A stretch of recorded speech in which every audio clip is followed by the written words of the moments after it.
Customer का बहुत time रहता है फोन करने का। बैठिए आप लोग जल्दी।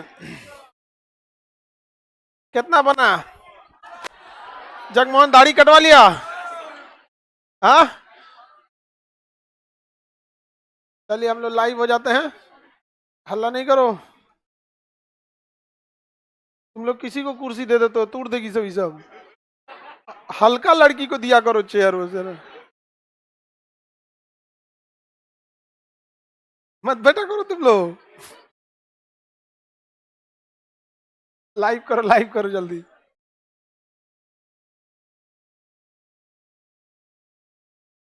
आज शाम 6 बजे से दरोगा भी बैच स्टार्ट हो जाएगा। हाँ देखो, दरोगा के एग्जाम में ना प्री या मेंस के क्वेश्चन का जो वो चीजें होती है ना, वो चेंज नहीं होती है। बस उसमें थोड़ा सा हिंदी जोड़ देता है, मैथ हल्का फुल्का, और जो ये बात तो सोचा बिना बदले अंग्रेजी पूछ दिया था, क्या कहिएगा उसको? समझे? तो बच्चे सब कंफ्यूजन में थे कि दूसरा चीज का एग्जाम देने तो नहीं आ गए हम। तो बाकी क्वेश्चन का स्टैंडर्ड सेम ही रहता है, पैटर्न क्या रहता है, सेम रहता है। बस थोड़ा सा अंतर बस ये आता है कि उसमें मैथ डाल देता है, एक अलग से पेपर किसका ले लेता है, हिंदी का ले लेता है। तो हिंदी भी स्टार्ट कर देंगे लोग, ठीक है? तो अब तो एक आगे चलते हैं हम लोग। यहाँ पे हिंदी हम नहीं पढ़ाएंगे, देखो हम हिंदी लिखते हैं तो एक लाइन में 20 को गलती लिख देते हैं हम। चलिए तो हम लोग एक डेली टेस्ट देख लेते हैं हम लोग। लाइव में भी जितने लोग होंगे, लोग लाइव में जैसे आप एडमिशन लेंगे 30 दिन बाद आपका ऑटोमेटिक वो 30 दिन की उसकी क्या रहेगी, वैलिडिटी रहेगी। यहाँ पे आप लोग डेली टेस्ट देते रहेंगे, डेली डिस्कशन होते रहेगा आप लोग को, और मल्टीपल सब्जेक्ट रहेंगे, उसको एक एक करके हम डिस्कशन समझ जाते हैं। यहाँ पे जल्दी बढ़ो, लेट नहीं किया करो तुम लोग टेस्ट में। अब फर्स्ट दिन है तो हम थोड़ा सा अभी हम एडजस्ट कर लेते हैं। यहाँ पे अभी हम डिस्कशन करते हैं, इसका करंट सर पॉलिटी डिस्कशन ले लेंगे, ठीक है? अमित श्री सर ज्योग्राफी, हमारा 4-5 गो सब्जेक्ट है, मेरा करेंट है, साइंस है, इकोनॉमिक्स है, हिस्ट्री है। समझ में आ गया कि नहीं? हिंदी हिंदी हमसे मत पढ़वाओ, हिंदी नाच देंगे हम। चलिए आगे बढ़े। चलिए क्वेश्चन नंबर 1 कहता है, सभा और समिति नामक संस्थाएं किसमें थे वैदिक काल में? वैदिक काल में सभा और समिति थे। चलिए समझिए अब ध्यान से, सभा और समिति, एक और भी था, विदथ था। क्या था? विदथ। क्या था? विदथ। सबसे ज्यादा लोग विदथ में थे। विदथ में सैनिक, महिलाएं, पुरुष सब होते थे। देखिए वैदिक काल में राजा निरंकुश न हो जाए, राजा पे कंट्रोल करने के लिए दो तरह के, एक तरह से समझिए लोकसभा और राज्यसभा का काम करते थे सब वैदिक काल में, सभा और समिति। सभा की चर्चा 8 बार, समिति की चर्चा 9 बार। तो सभा और समिति, देखिए हालांकि अर्थववेद में सभा और समिति के को प्रजापति की 2 पुत्री कहा गया है। प्रजापति की 2 पुत्री, ये लोकसभा राज्यसभा की तरह कंट्रोल करते थे। इसमें बड़े बड़े लोग शामिल रहते थे और इसमें सामान्य लोगों को शामिल किया गया था। ये सबका मिश्रित था, महिला, पुरुष, सैनिक, संभ्रांत लोग, बड़े लोग, सब लोग। लेकिन सबसे ज्यादा ए ग्रेड के लोग किसमें थे? सभा में थे। किसमें थे? सभा। तो सभा, समिति और विदथ किस काल के थे? वैदिक काल के। वैदिक काल के। वैदिक काल में जो था समाज ग्रामीण थी। वैदिक काल की सबसे बड़ी खोज जो थी वो लोहा की खोज थी। महाजनपद एक नगरीय था, जबकि वैदिक काल एक ग्रामीण सभ्यता थे। वैदिक काल जो था वो 1500 ईसा पूर्व से चालू होता था और 600 ईस्वी तक, 600 ईसा पूर्व तक चलता था। इसके बाद जो चालू हुआ वो महाजनपद, और महाजनपद में ही क्या चालू हो गया? और उसी में मौर्य काल। ऑप्शन नंबर कौन सही है? ए। Option number A. आगे बढ़ते रहते हैं हम लोग। यहाँ पे श्रीगुप्त को उपाधि दी गई थी महाराज की। गुप्त वंश के संस्थापक थे श्रीगुप्त, लेकिन श्रीगुप्त एक वास्तविक शासक नहीं माना जाता है। चंद्रगुप्त प्रथम इसे वास्तविक संस्थापक माना जाता है। तो गुप्त वंश का शासक श्रीगुप्त थे, जबकि गुप्त वंश का वास्तविक संस्थापक चंद्रगुप्त प्रथम। मौर्य मत जोड़िएगा वरना वंश से चेंज हो जाएगा। चंद्रगुप्त मौर्य जोड़ देंगे ना वंश से चेंज हो जाएगा, चंद्रगुप्त मौर्य हो जाएगा, वो मौर्य वंश का हो जाएगा। तो वो मौर्य गुप्त वंश का संस्थापक श्रीगुप्त, वास्तविक संस्थापक चंद्रगुप्त प्रथम। तो श्रीगुप्त को उपाधि थी महाराजा की और चंद्रगुप्त प्रथम का था महाराजा धीराज। और ये सबसे प्रसिद्ध उपाधि थी समुद्रगुप्त की कविराज, और चंद्रगुप्त द्वितीय की देवगुप्त, चंद्रगुप्त द्वितीय का चंद्रगुप्त द्वितीय न्याय के लिए प्रसिद्ध था, इसे विक्रमादित्य की उपाधि थी। इसी के दरबार में फाहियान आया था, संस्कृत के 9 विद्वान रहते थे। इसने इसके मतलब हुंड तो इस वंश का ही नाश कर दिया। इसने क्या किया, शकों का अंत कर दिया। शकों का अंत करने वाला चंद्रगुप्त द्वितीय था। चंद्रगुप्त द्वितीय। समुद्रगुप्त था, ये तो महान शासक था, इसका घोड़ा 3 समुद्र का पानी पीता था। याद रहेगा। अब इसमें इसे सजा लेंगे। एक को में काम फरिया गया। कभी कभी हो जाता है, एक को मैच किया 1 का 4, ज्यादा दिमाग नहीं लगाना पड़ता। दिमाग कब लगाना पड़ता है, जब 2-4 को में ऐसे रहे। कभी कभी दिमाग खराब होता है, पता है, एकदम लास्ट में जाके सेटल होता है, पूरा समय नाश देता है वहां पे। तो कभी कभी होता है, उसमें समय खा जाते हैं सब। आगे आगे बढ़े। दिल्ली सल्तनत में केंद्रीकृत सेना। देखिए, ऐबक जो दिल्ली सल्तनत का पहला शासक था, लेकिन उसने कभी भी राजा के लिए खिलत की उपाधि नहीं ली और उसने अपना शासन लाहौर से किया था। केंद्रीकृत शासन कर ही नहीं पाया। हालांकि कुतुबुद्दीन ऐबक 2.5 दिन का झोपड़ा, कुतुब मीनार और कुब्बतुल इस्लाम मस्जिद बनाया। उसे दानवीर था, इसलिए उसे लाख बख्श कहा जाता था। वास्तविक संस्थापक जो था इल्तुतमिश था। कौन था? इल्तुतमिश। इसने राजधानी दिल्ली लाया, केंद्रीकृत सेना रखा, मकबरा निर्माण की प्रणाली लाया, अपना सिक्का चालू किया, यहाँ पे चालीसा दल लाया, वेतन के बदले जमीन देने की इक्ता व्यवस्था लाया। तो ये सबसे प्रमुख कौन था? इल्तुतमिश। इल्तुतमिश को दिल्ली सल्तनत का वास्तविक संस्थापक कहा जाता है। दिल्ली सल्तनत पे कुल 5 वंशों ने शासन किया, जिसमें सबसे पहला था गुलाम वंश। कौन था? गुलाम वंश। गुलाम वंश में सबसे पहला गुलाम था ऐबक। पहला गुलाम ऐबक। दूसरा इल्तुतमिश। इल्तुतमिश। इल्तुतमिश। इल्तुतमिश के बाद रजिया सुल्तान। रजिया सुल्तान पहली महिला शासिका। रजिया सुल्तान पहली महिला शासक। रजिया के बाद बलबन। बलबन। गुलाम वंश में यही 4 को फेमस शासक थे। आखिर बीच में जो भी आए सब के सब बकलोल थे, सब कोई मतलब नहीं था। तो ऐबक 2.5 दिन का झोपड़ा बनवाया। इल्तुतमिश को वास्तविक संस्थापक कहा जाता है। इसकी 2 सुधार सबसे प्रमुख है। इसने वेतन के बदले जमीन दिया, जिसे इक्ता व्यवस्था कहा गया। दूसरा, इसने चालीसा दल का निर्माण किया। चालीसा दल क्या था? इसके सलाह देने वाले 40 सरदार थे। बाद में ये राजा के ऊपर अपने को समझने लगे और चालीसा दल वाले क्या करने लगे? षड्यंत्र रचने लगे। और यही चालीसा दल वालों ने षड्यंत्र रख के रजिया सुल्तान को मरवा दिया। और रजिया सुल्तान के मरने के बाद कई शासक आए, लेकिन सबसे प्रमुख था बलबन। बलबन ने आते चालीसा दल को समाप्त कर दिया। तो दिल्ली सल्तनत का वास्तविक संस्थापक इल्तुतमिश को कहा। केंद्रीकृत सेना इल्तुतमिश। रक्त और लौ की नीति बलबन। उल्लू खान किसे कहा गया? बलबन। चालीसा दल समाप्त कर दिया बलबन। ईरानी परंपरा बलबन। नौरोज त्योहार बलबन। सजदा एवं पैबोस प्रणाली बलबन। महिला सुल्तान Razia Sultan. Option number C. Option number C. आगे बढ़े। नायंगर और आयंगर व्यवस्था किसकी राजनीतिक थी? विजयनगर। विजयनगर किसकी थी? विजयनगर। विजयनगर की स्थापना हरियर एवं बुक्का ने मोहम्मद बिन तुगलक के शासनकाल में अलग होकर किया था। मोहम्मद बिन तुगलक के शासनकाल में ये 2 भागों में टूट गया था। इसमें संस्थापक इसके हरियर एवं बुक्का था। विजयनगर की राजधानी हम्पी तुंगभद्रा नदी के किनारे थी। तुंगभद्रा नदी के किनारे थी।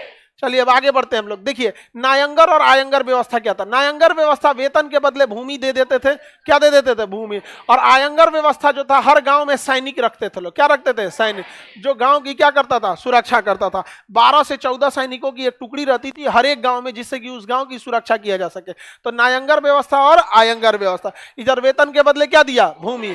और भूमि दिया वहां वेतन के बदले। और जो गांव से टैक्स लेते थे, तो गांव की सुरक्षा करना भी राजा की जिम्मेदारी बनती है। तो राजा वहां पे 12 से 14 सेनाओं की एक टुकड़ी हर गांव में रख देता था। तो कौन सी व्यवस्था हो गई? आयंगर। तो आयंगर और नायंगर व्यवस्था किसकी थी? विजयनगर की।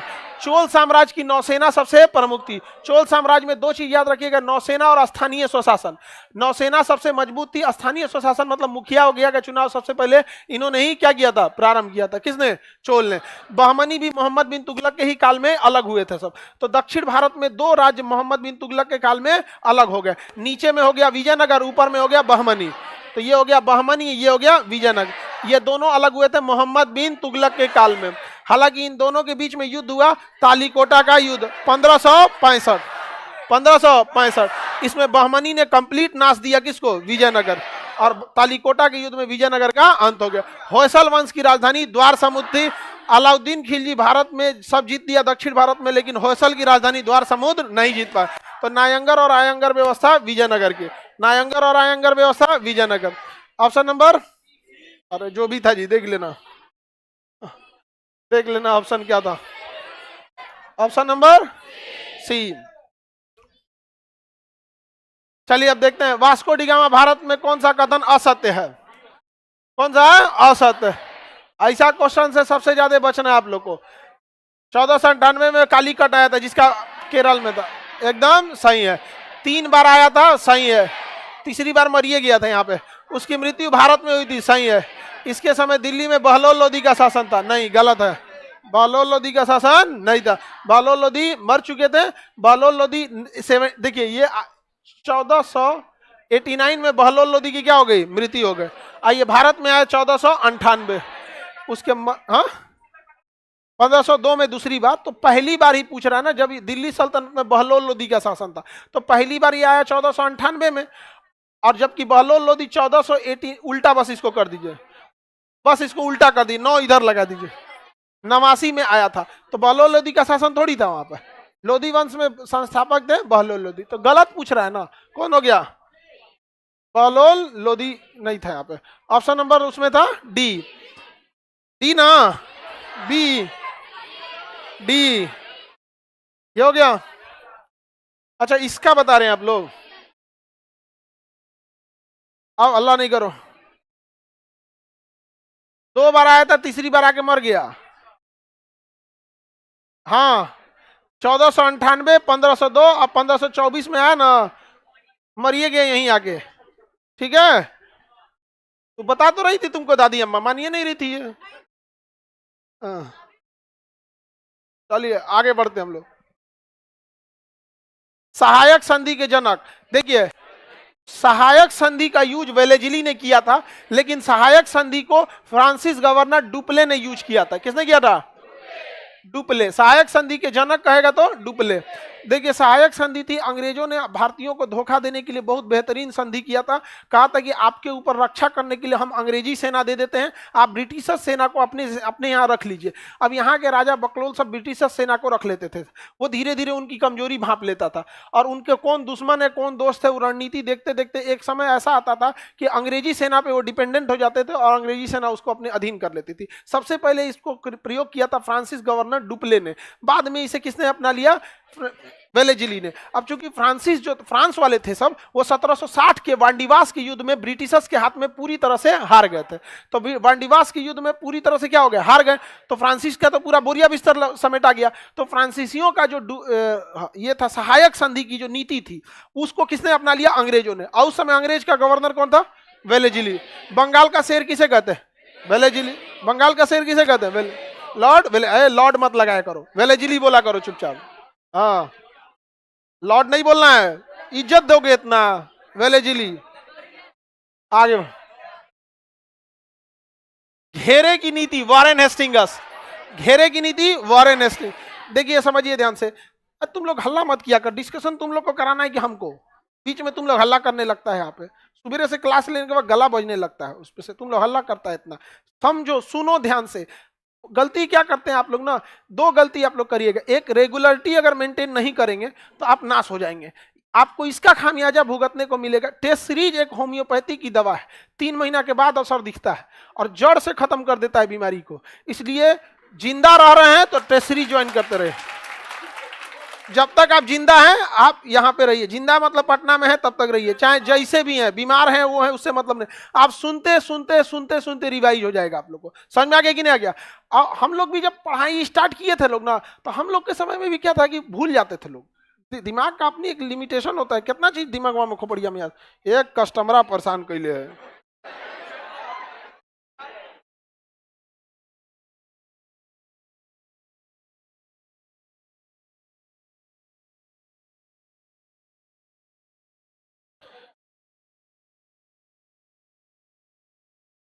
आगे बढ़े, एनी प्रॉब्लम? चलिए तो देखिए ध्यान से, आप लोग बीच में नहीं बोलना, हम पूरा डिस्कशन करा देते हैं हम लोग। आप हल्ला करेंगे लोग तो डिस्टर्ब होगा आप लोग को।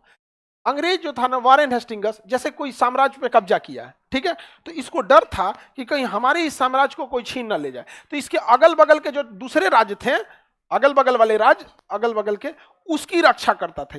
समझ में आ गया। तो इसके घेरा में जितने राज्य थे उनकी क्या करता था, रक्षा करता था। अगर इस पे कोई आक्रमण करता था ना तो ये सेना लेके इस पे भी आक्रमण कर देता था, भगो इसको, क्यों मार रहे हो। इससे दो फायदा, एक ये इसका एहसानमंद रहेगा, और दूसरा क्या हो जाएगा, दुश्मन भाग जाएगा यहाँ पे, और धीरे धीरे धीरे धीरे एक्सपेंड करके इनको भी कब्जा कर लेगा। समझ में गया। तो घेरे बनाने की नीति, रिंग डॉक्ट्रिन किसने चालू किया था, वॉरेन हेस्टिंग। किसने, वॉरेन हेस्टिंग्स ने।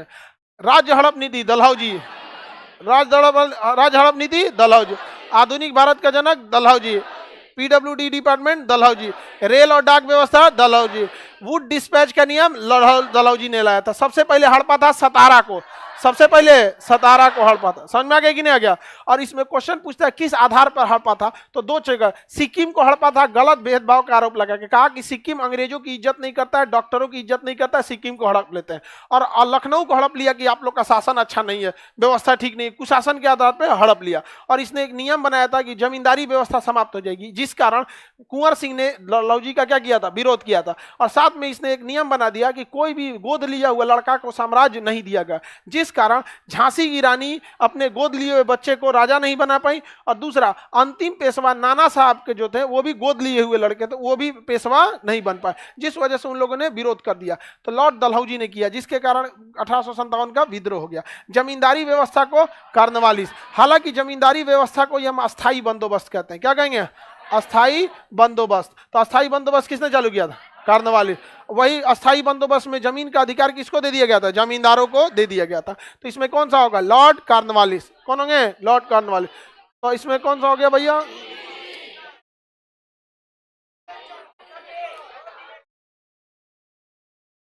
हो गया। एक दो ऐसा मिला लो जैसे आमने सामने, चार का चार, चार का चार एक को में था ही, हो गया। तो बड़ी ज्यादा उसमें टाइम लगता है। हाँ, कैबिनेट मिशन योजना के तहत 1946 को अंतरिम सरकार, बाबू देखो सुनो ध्यान से, अंतरिम सरकार अलग थी जिसे हम टेम्पोररी गवर्नमेंट कहते हैं। 1946 में अंग्रेज जो थे कैबिनेट मिशन भेजे थे। कैबिनेट मिशन भारत में आया था 1946 में। और इस कैबिनेट मिशन में 3 सदस्य थे, क्रिप्स, अलेक्जेंडर और लॉरेंस। क्रिप्स, अलेक्जेंडर और लॉरेंस, शॉर्टकट में काल कहते हैं। इसके तहत कहा गया कि अंग्रेज जब तक चले नहीं जाते हैं आप अपने लिए संविधान बनाइए। तो इसने संविधान के निर्माण की बात कही, और साथ ही कहा कि जब तक हम लोग नहीं, हम पूरी तरह आजाद नहीं होते हैं, आप टेम्पोररी सरकार बना लीजिए, अंतरिम सरकार बना लीजिए। तो जब तक संविधान नहीं बन गया 1950 तक, तो संविधान बना 1950, 46 से बनना चालू हुआ। संविधान बनना कब चालू हुआ, 1946 से। अब बन के तैयार हो गया 1949 में, और लागू हुआ 1950 में। तो जब तक संविधान लागू नहीं हुआ तब तक सरकार कौन संभाल रहा था, अंतरिम सरकार।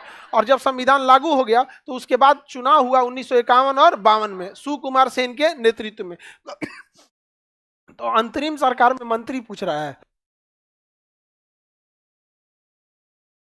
अंतरिम सरकार का मंत्री पूछ रहा है, ओरिजिनल सरकार का नहीं पूछ रहा है। देखिए सरदार बलदेव सिंह, नामे से लग रहा है बहुत बलदेव आदमी है, तो रक्षा मंत्री। नामे से लग रहा है किस लायक है, बलशाली है, राजेंद्र प्रसाद।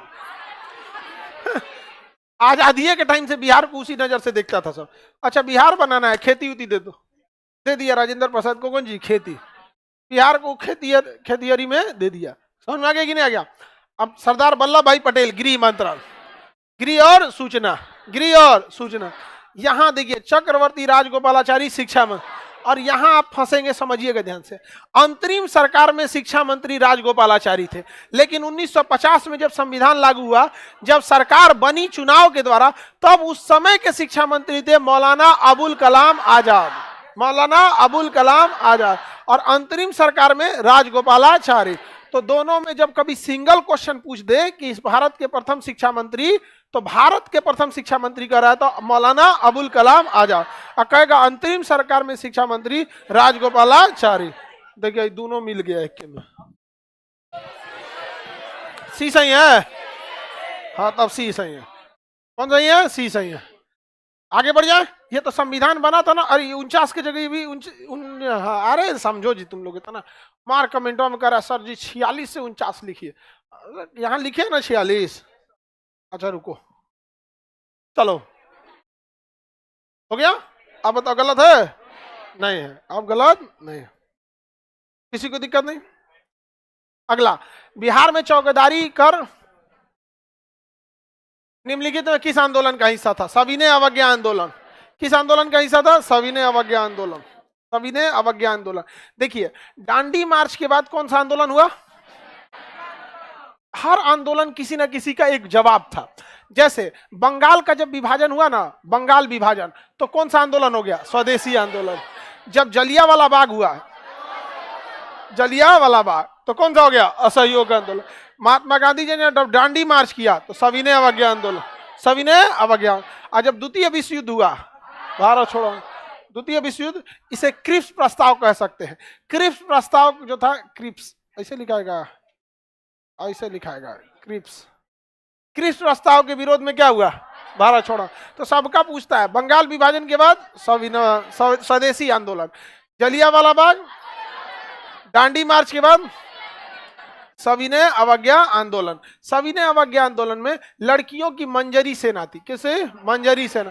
और लड़कों की बानरी सेना, बानरी सेना थी सविनय अवज्ञा आंदोलन में। सविनय अवज्ञा आंदोलन अपने आप में सफल आंदोलन था। यह बहुत बड़े पैमाने पर आंदोलन चलाया गया, सविनय अवज्ञा आंदोलन। इसी के क्रम में बेगूसराय में चौकीदारी के विरोध में क्या हुआ था? चौकीदारी कर के विरोध उठाया गया था। अनुराग सिंह जो थे इसका नेतृत्व किए थे। तो चौकीदारी आंदोलन का नेतृत्व किसने किया था? अनुराग सिंह। अनुराग सिंह, अगर आप बीपीएससी में जाएंगे ना तो ये सब क्वेश्चन खखोर के पूछेगा कि चौकीदारी आंदोलन कहां से? तो बेगूसराय से। कहां से? बेगूसराय। नेतृत्व किसने किया? अनुराग सिंह। अनुराग सिंह। तो कहीं कहीं ऐसे लिखते चलेंगे लोग, यहाँ पे ही चौकीदारी में कौन सा? बेगूसराय, बेगूसराय, सराय। कौन थे?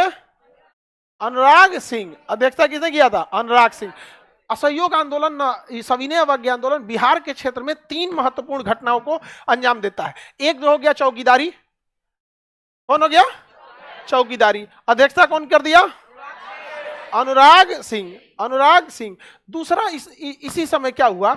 भागलपुर के पास एक जगह है तारापुर। क्या हो गया?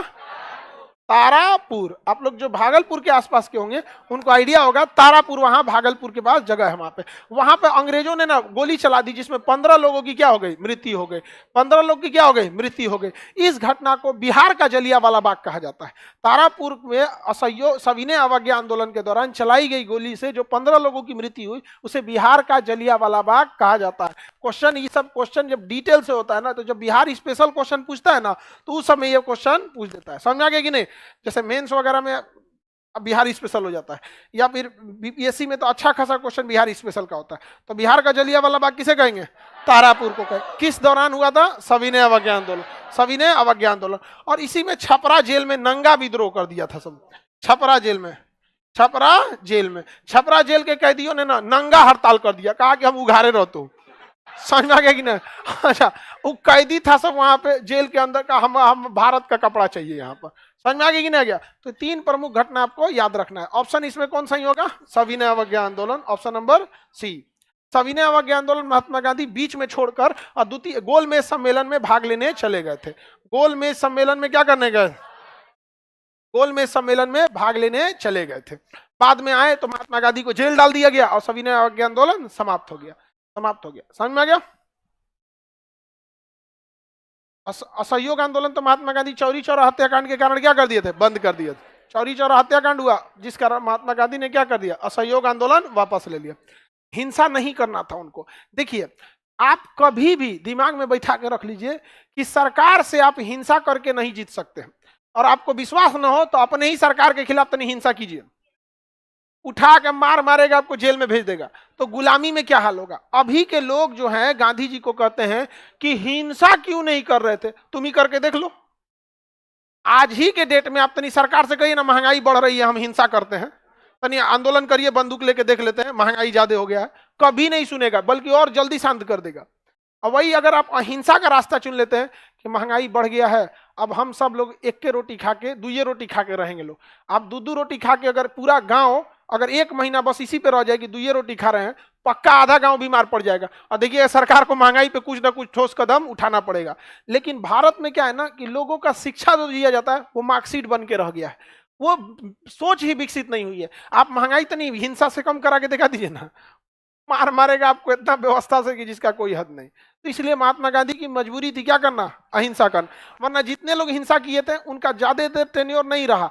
चाहे भगत सिंह हो गए, चंद्रशेखर आजाद हो गए, चाहे सुभाष चंद्र बोस, खैर उनका तो विमान दुर्घटना हो गया, लेकिन ना हिंसा से ज्यादा नहीं हो सकता था। और अगर हिंसा से ही आजादी हो सकती थी तो क्या कमी था 1857 में, हुआ तो था हिंसा। अगर उसी से मिल सकता था तो क्या हो गया, मिल जाना चाहिए था यहाँ पे। तो अलग अलग टाइप के विचारधारा है भारत में। आगे बढ़ते हैं हम। पिछड़ा वर्ग आयोग करण सर कराएंगे, ठीक है। आगे बढ़ते हैं हम लोग इकोनॉमिक्स में। करण सर कह रहे हैं कि पॉलिटी हम ही कराते हैं, तो आ रहे हैं वो अभी इकोनॉमिक्स कराते हैं हम। 22 नंबर क्वेश्चन पे देखते हैं। चलिए चलैया समिति 22 नंबर पे, आगे बढ़े। करण सर पॉलिटी के लिए कर रहे हैं, ठीक है। जब अब उनका पटना में है अभी, तो पटना में है तो ले रहे हैं, नहीं तो जब दिल्ली जाएंगे तो फिर पॉलिटी हम ही लेंगे। समझ में आएगी नहीं आ गया। इकोनॉमिक्स ले लेते हैं, भरत सर नहीं है इकोनॉमिक्स के लिए, इकोनॉमिक्स हम लेंगे। चलिए अब आगे बढ़े, रेडी। चलैया समिति सब लोग खोल दीजिए, आगे लाइन से रहेगा। आज तो फर्स्ट टेस्ट है इसलिए आगे पीछे हो गया आपको। चलैया समिति का संबंध किससे है, कर सुधार। चलैया समिति कर सुधार। अब इसमें दो क्वेश्चन दे देता है बाबू। एक होता है प्रत्यक्ष कर, कौन सा होता है, प्रत्यक्ष कर, केलकर समिति, प्रत्यक्ष कर केलकर समिति। और दूसरा देगा अप्रत्यक्ष कर, अप्रत्यक्ष कर इनडायरेक्ट टैक्स, वो हो जाएगा रेखा समिति। कौन समिति, रेखा समिति। आयात निर्यात एंडरसन समिति, एलेक्जेंडर समिति, एलेक्जेंडर एलेक्जेंडर समिति। बैंकिंग सुधार नरसिंह समिति, नरसिंह समिति। बीमा सुधार मल्होत्रा समिति, मल्होत्रा समिति। ये एकदम फेमस है, इतने याद रखिएगा, समिति निपटा देंगे आप। यही समिति पूछबे करता है। बीमा सुधार मल्होत्रा समिति, बैंकिंग सुधार नरसिंह समिति।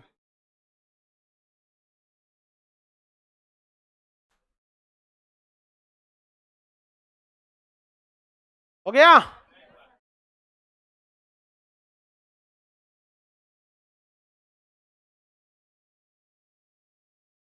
लिखिए लोग, जल्दी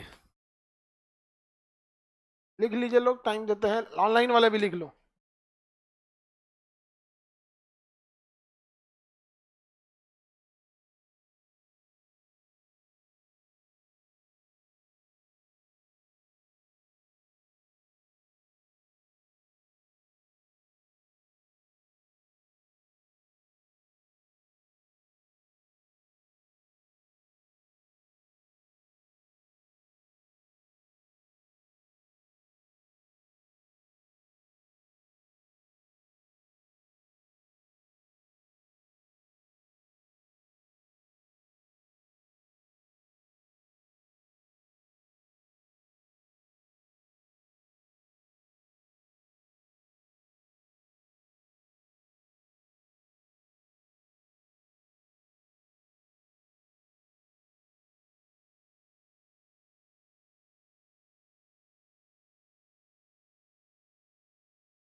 कौन सा ही होगा।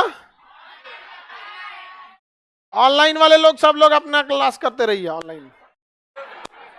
तुम लोग बेवकूफ लोग ऑफलाइन में रहे, ऑनलाइन वाला पढ़ रहा है वहां। ऑनलाइन में देख लेना, ऑनलाइन तुम अपना देखते रहना वहां पे। चलिए अब ध्यान से देखते हैं। मोबाइल निकाल के देख लो गधा ऑनलाइन में। जिसको अगर मान के चले कोई दिक्कत उक्कत है तो एक आध कट्ठा जमीन दे दो। पैसा वैसा का क्या दिक्कत है। 22 हुई है, ले आओ।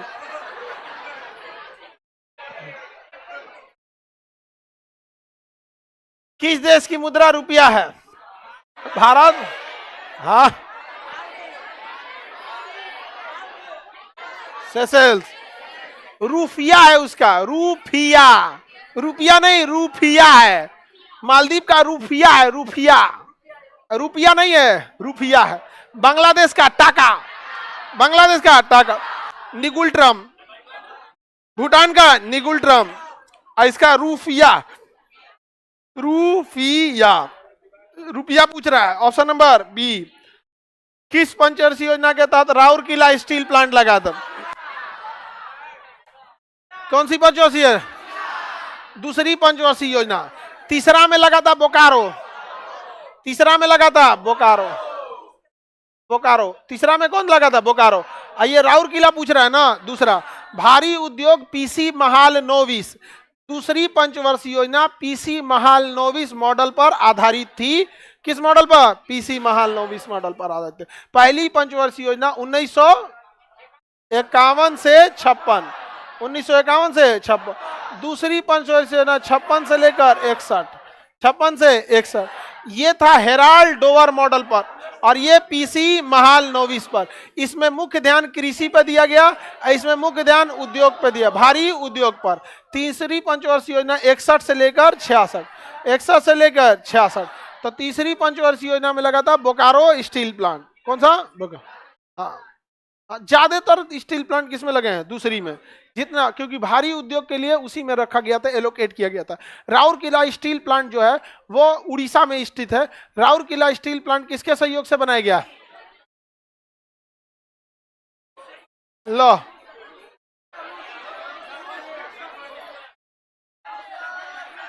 Soviet union.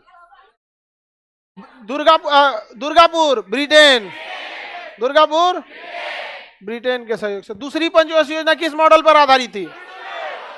पहली पंचवर्षीय योजना हेराल्ड डोवर मॉडल पर आधारित थी। इनमें से कौन सा कर केंद्र सरकार का नहीं है? देखिए, केंद्र सरकार बड़े बड़े टैक्स को लेके चली जाती है, और 1900 आर्टिकल 280 वित्त आयोग का गठन करता है।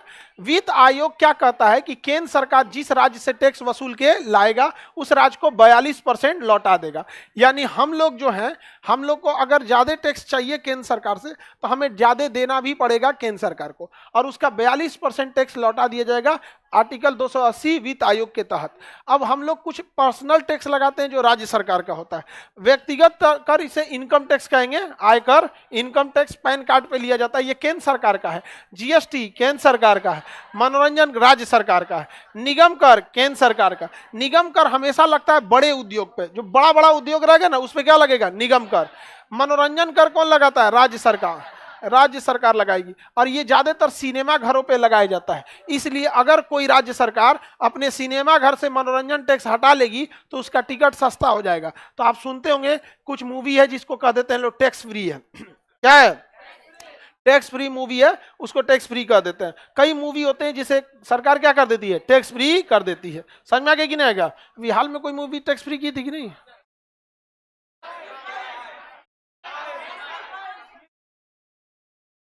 द कश्मीर फाइल, उसको टैक्स फ्री किया गया था। कई मूवी है जिसे क्या किया जाता है? टैक्स फ्री कर दिया जाता है। सरकार अगर चाहती है जिस मूवी को लोग ज्यादा से ज्यादा देखे तो उसको टैक्स फ्री कर देती है। तो ये कोई केंद्र सरकार नहीं कर सकती है, जो स्टेट का मन होगा वो करेगी, जिस स्टेट का मन नहीं होगा वो नहीं करेगी। तो मनोरंजन टैक्स है राज्य सरकार लगाती है। Option C. आगे बढ़े, चलिए अब बायोलॉजी पे पहले आते हैं। रैंडम हो गया है थोड़ा सा। क्या हो गया? रैंडम हो गया।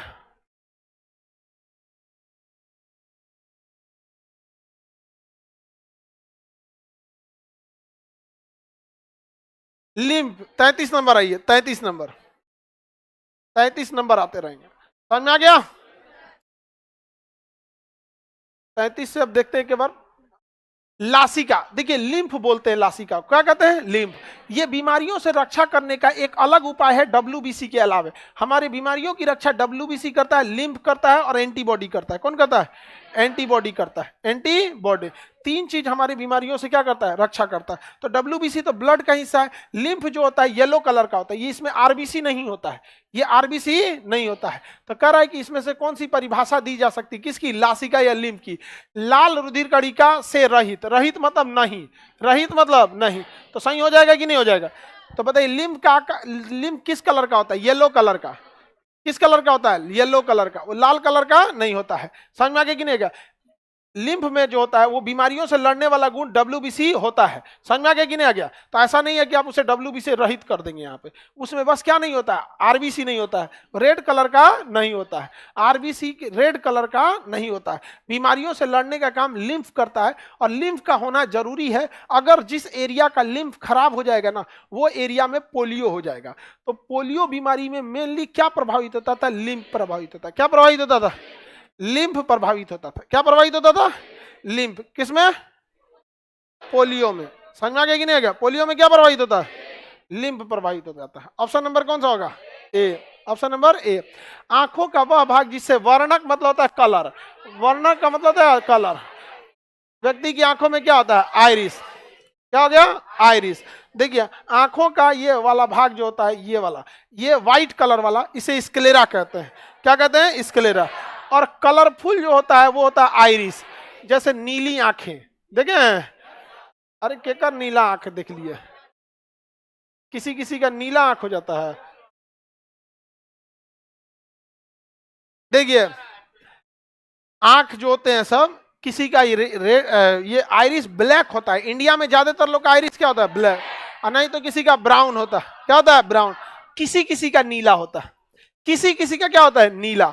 आप देखिए ना, जो खिलौना का गुड़िया खरीद के लाइएगा लो ना, वो कौकिया कैसा होता है, नीला होता है।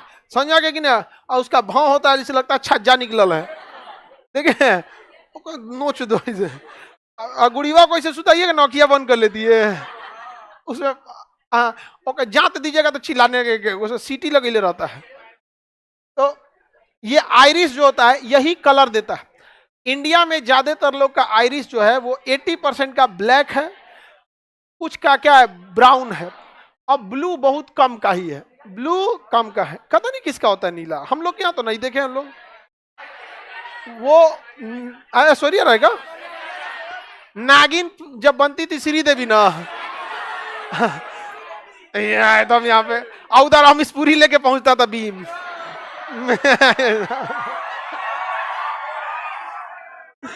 दोनों की जोड़ी गजब लगती थी। हाँ आगे बढ़ते हैं हम।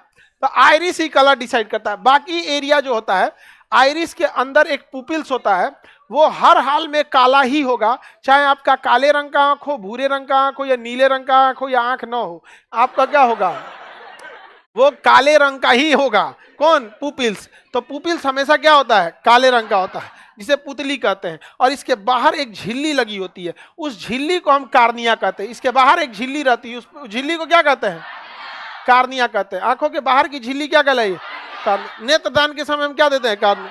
और आंखों के पीछे होता है रेटिना। रेटिना आगे नहीं दिख सकता, अगर हम आंख ऐसे बनाएं तो, और इसमें हम आइरिस बना दें तो यहाँ पे हो जाता है सिलेरी मांसपेशी, ये हो गया लेंस, और यहाँ होता है रेटिना।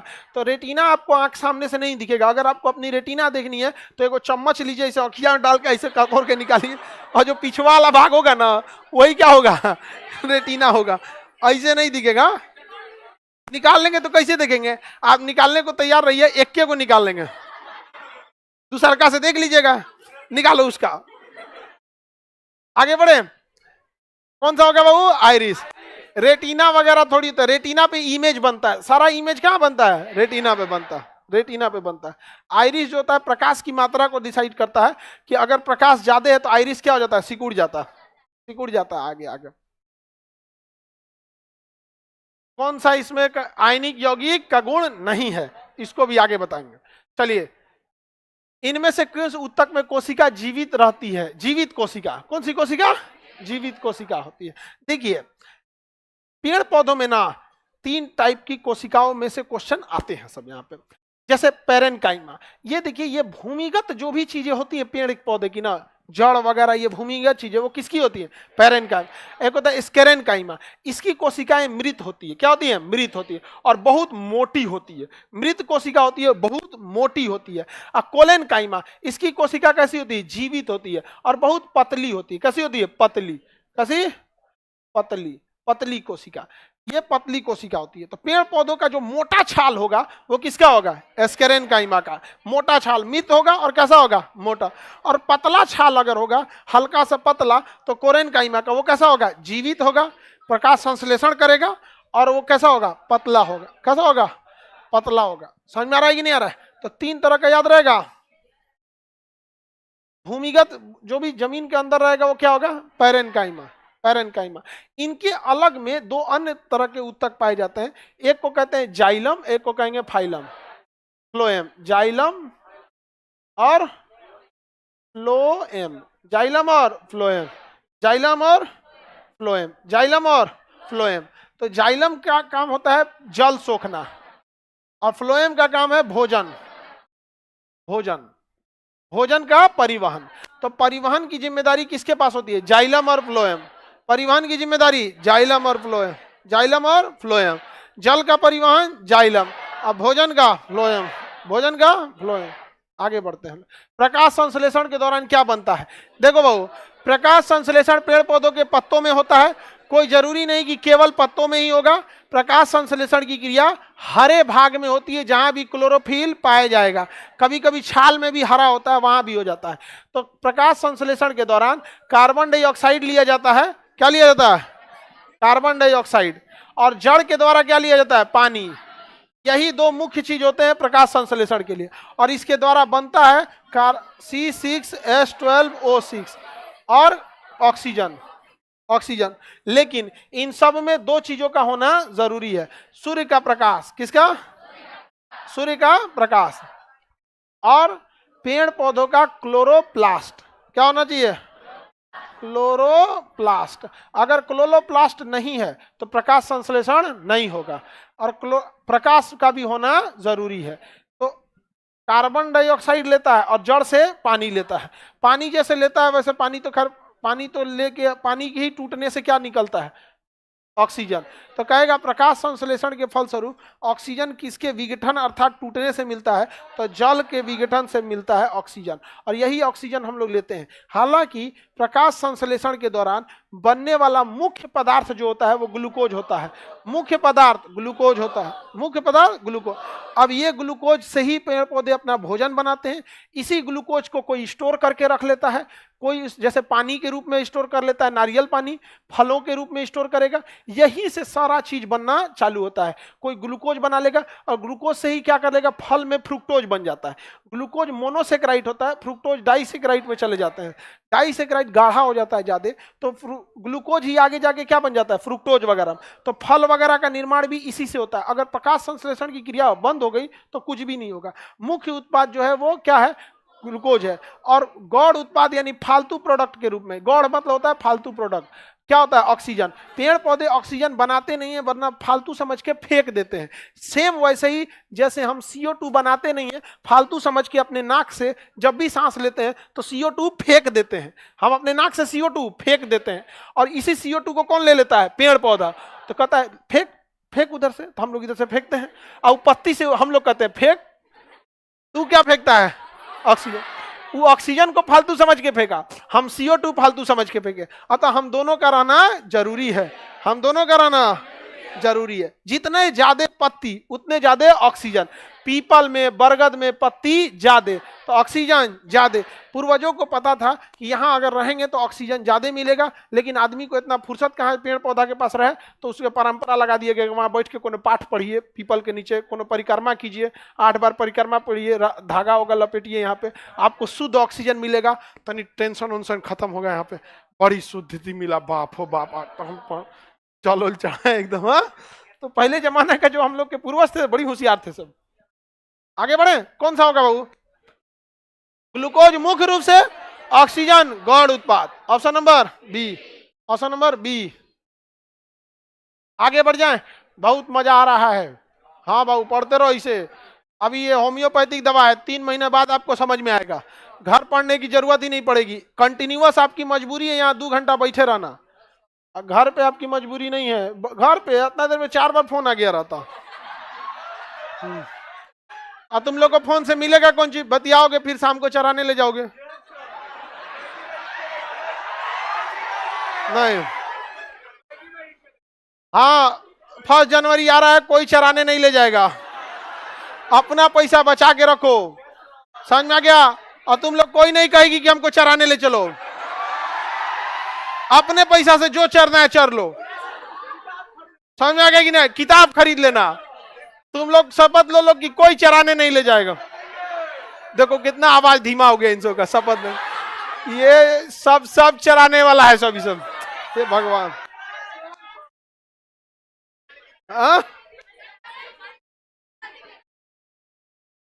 चलिए अब आगे बढ़ते हैं हम लोग। सब लोग पढ़ाई करो, चराने कोई नहीं ले जाएगा। पानी से झरे तालाब में कम गहरा दिखाई देता। अपवर्तन की घटना के का, अब सुनिए ध्यान से, अपवर्तन की घटना, क्योंकि अभी सामने एग्जाम रेलवे के भी है यहाँ पे, और साइंस के क्वेश्चन रेलवे के लिए सबसे टफ होते हैं। मतलब अगर आप साइंस का, रेलवे का साइंस अगर कर लेते हैं ना, तो इतना समझिए कि साइंस, यूपीएससी का जीएस और रेलवे का साइंस कंपटीशन की दुनिया में अपना जगह रखते हैं। एसएससी का अंग्रेजी, बैंकिंग का रीजनिंग, सीजीएल का मैथ हर एग्जाम का कुछ ना कुछ स्पेशल चीज है। सीजीएल का उठाइए मैथ, एसएससी के कोनो एसएससी का अंग्रेजी उठा लीजिए, दबा के देता है। बैंकिंग का रीजनिंग, रेलवे का साइंस, यूपीएससी का जीएस, समझ में आ गया कि नहीं? तो अभी साइंस जो है ना रेलवे के लिए, तो अभी रेलवे का ये इस साल पूरा रेलवे दबा के वैकेंसी देने वाला, तो रेलवे के लिए भी ना क्या चाहिए, आईटीआई वाले का वैकेंसी अलग होता है, नॉन आईटीआई वाले का अलग होता है, नॉन टेक का अलग, टेक का अलग होता है, ठीक है, सबका अलग होता है यहाँ पे। तो साइंस वगैरह के लिए देखिए अभी फिलहाल जब तक रेलवे वाला पोर्शन है, तो कुछ सुनिए ध्यान से, कुछ नॉर्मल साइंस रख देंगे लोग और कुछ रेलवे वाले साइंस रख देंगे। तो किसी दिन आपको ना विशुद्ध रेलवे वाला टाइप का क्वेश्चन रहेगा, तो उस दिन आपका शैलेंद्र सर कर देंगे। जिस दिन हफ्ता में 2-3 दिन नॉर्मल वाला साइंस, मतलब ये वाला साइंस रहेगा, तो उसको बीपीएससी और ये सब के लिए नॉन टेक वाले के हिसाब से देख लेंगे, समझ में आ गया? तो अभी का जो साइंस है वो तो टेक्निकल वाला है, ठीक है, तो आपके लिए ज्यादा सही रहेगा। आगे बढ़ते हैं हम लोग करंट वाले पे, 40 नंबर को। पृष्ठ तनाव सब जानते हैं, ससंजक बल की असंजक, समझते हैं कि नहीं समझते हैं? चलिए तो हम आगे बढ़ते हैं, किस पे? 41 नंबर क्वेश्चन पे आ जाइए, सीधे 41। क्या तुम लोग इतना हल्ला करता है, गला बच गया मेरा। वाराणसी में दुनिया के सबसे बड़े मेडिटेशन सेंटर नरेंद्र मोदी, जिनका कार्य क्षेत्र रहेगा वही ना करेंगे, नरेंद्र मोदी, वहीं के सांसद हैं। इंटरपोल ने मानव तस्करी के विरुद्ध operation smart makers, option number C. International police को हम इंटरपोल कहते हैं, इंटरनेशनल पुलिस को क्या कहेंगे? इंटरपोल कहते हैं। ऑपरेशन दोस्त कहां चला गया? तुर्की में, तुर्की में हम ये पढ़ा दिए थे। ऑपरेशन अजय कहां पे? इजराइल, इजराइल और हमास का बवाल हो गया तो लेके चले आए लोग यहाँ पे। ऑपरेशन करुणा म्यांमार में चला गया, क्या लाया गया था? म्यांमार में। तो ऑपरेशन करुणा म्यांमार, म्यांमार, ये इसराइल में। ऑपरेशन दोस्त तुर्की में चलाया गया था। और इस आगे बढ़ जा, मानव तस्करी को रोकने के लिए बहुत बड़ी समस्या मानव तस्करी। गणतंत्र दिवस 2024 में अमेरिका के राष्ट्रपति का कैंसिल हो गया और फ्रांस के राष्ट्रपति इमानुएल मैक्रोन आ रहे हैं। कौन आ रहे हैं? Emmanuel Macron. फ्रांस को बुलाना जरूरी है क्योंकि यूरोप के देशों में सबसे ज्यादा अगर किसी को खटकता है तो फ्रांस खटकता है। प्रथम विश्व युद्ध, द्वितीय विश्व युद्ध सब घेर के मारा था सब फ्रांस को, समझ में आ गया? फ्रांस फंस गया था यहाँ पे। तो हम लोग को बैलेंस अप्रोच रखना बहुत जरूरी है। जो बाइडेन जो है वो इंडिया को उतना तरजीह, मतलब वो बैलेंस लेके चल रहे हैं पाकिस्तान और इंडिया को यहाँ पर, समझ में आ गया? जो बाइडेन के जगह अगर डोनाल्ड ट्रंप रहते तो 20 तारीख को आगे रहते, कहते कि चलो गुजरात घूम के, तो पहले ही चलाए रहते हैं। जो बाइडेन थोड़ा सा इस मामले में स्लो है। Emmanuel Macron. आगे बढ़ जाए। किस व्यक्ति को हिंदी भाषा के लिए 2023 का साहित्य अकादमी पुरस्कार दिया? Sanjeeva, option number B, Sanjeeva Sahitya Akademi के लिए दिया गया। भारतीय अंतरिक्ष संगठन की अभूतपूर्व मिशन के लिए प्रतिष्ठित लीव एरिकसन लूनर पुरस्कार दिया गया है। किसके लिए? चंद्रयान पे।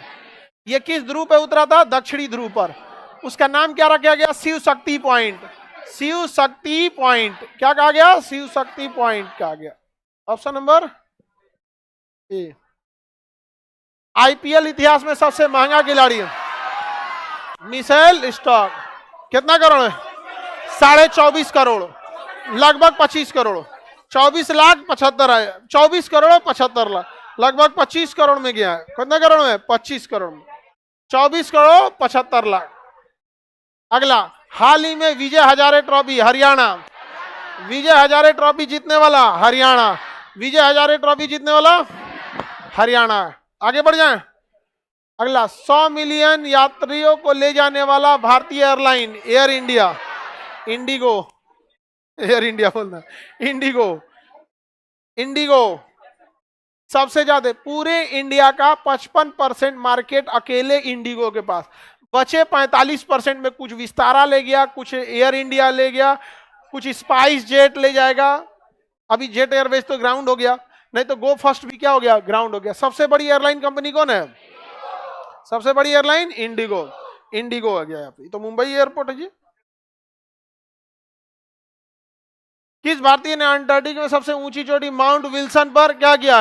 अंटार्कटिका कहाँ है? दक्षिणी ध्रुव पर। अंटार्कटिका दक्षिणी ध्रुव, उसकी सबसे ऊंची चोटी Mount Wilson massif, Mount Wilson massif. Sheikh Hasan Khan, option number C, Sheikh Hasan Khan. हाँ,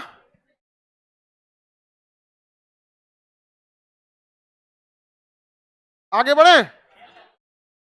दक्षिणी कौन कौन पहुंचे बाबू?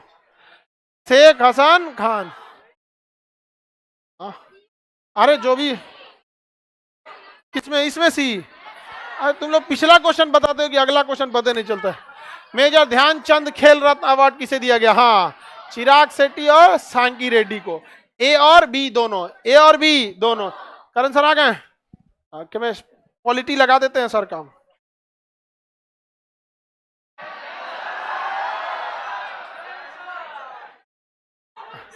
जय हिंद सर, नमस्कार। हाँ लीजिए सर, ये हम अपना हथियार आपको सौंपते हुए, अब युद्ध का कमांड आपके हाथ में। जी सर, अब फ्लैट के कैप्टन में हूँ। अच्छा एक मिनट, इसके बाद जो अमित श्री सर, ठीक है। देखिए मल्टीपल टाइप के क्वेश्चन रहेंगे हर एग्जाम पैटर्न को। हम लोग का उद्देश्य यही है कि आप लोग को क्या करा जाए, कैसे भी पढ़ के रिवीजन करते रहिए, भूलिए नहीं, ठीक है। Thank you. कैसे हैं आप लोग? चलो तो पॉलिटी के जो क्वेश्चंस हैं, क्वेश्चन नंबर 9 से शुरू हो रहे हैं। और अब मेरे हाथ में कमांड है, सर ने आपको बहुत सारे क्वेश्चन करा दिए। इस टेस्ट का डिस्कशन जो है, ये सिर्फ क्वेश्चन जो है वो 50 नहीं है, करीब 150-200 क्वेश्चन इसमें सॉल्व होंगे। देखो, राष्ट्रीय पिछड़ा वर्ग आयोग एनसीबी को किस संशोधन अधिनियम के माध्यम से संवैधानिक दर्जा दिया गया था? आंसर बताएं। 100। अब देखो सॉल्व करने का तरीका समझो।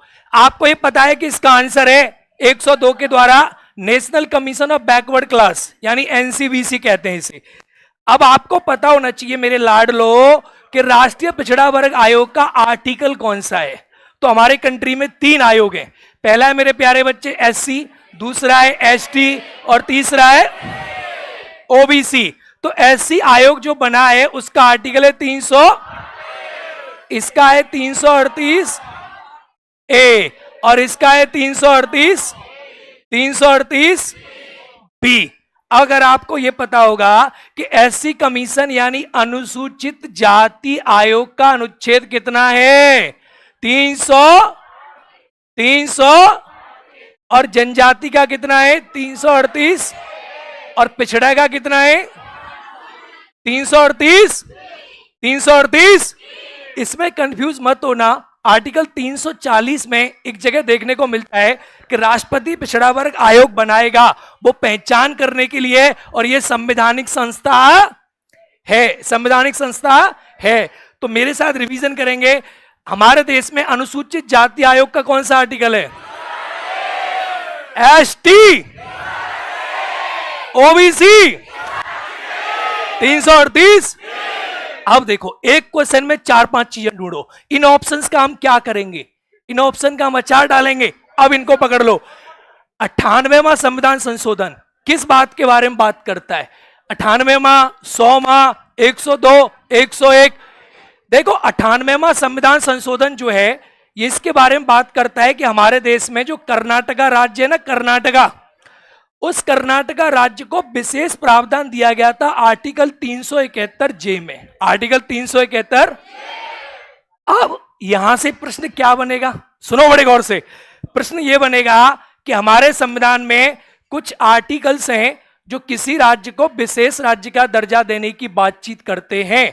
जैसे अगर आपको याद नहीं है तो एक बार देख लो, आर्टिकल 371 का नाम सुना है? 371 ए सुना है? 371 बी सुना है? 371 सी सुना है? 371 डी सुना है? बोलो। ई सुना है? एफ सुना है? जी सुना है? अरे बोलो। जी सुना है? जी एच सुना है? आई सुना है? जे सुना है? अब प्रॉब्लम क्या है? सुना है लेकिन याद नहीं है। याद याद याद। अब याद करो, सुनो ध्यान से, गौर से देखोगे तो आर्टिकल 371 का संबंध है महाराष्ट्र और ए का है नागालैंड। क्या है? नागा। बी का है असम। बी का है? सी का है मणिपुर। सी का है मणि। डी का है आंध्रा। डी का है? ई का है आंध्रा में यूनिवर्सिटी। आंध्रा में यूनी। एफ का है सिक्किम। एफ का है सिक्किम। और जी का है? क्या है? मिजोरम। क्या है? एच का है अरुणाचल। क्या है?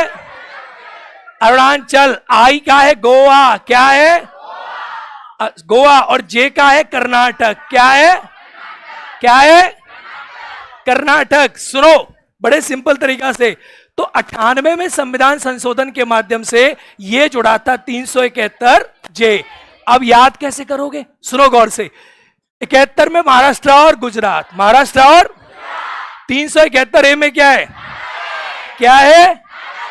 बड़ी सिंपल भाषा में समझना है। 371 ए में है नागालैंड। बी में क्या है?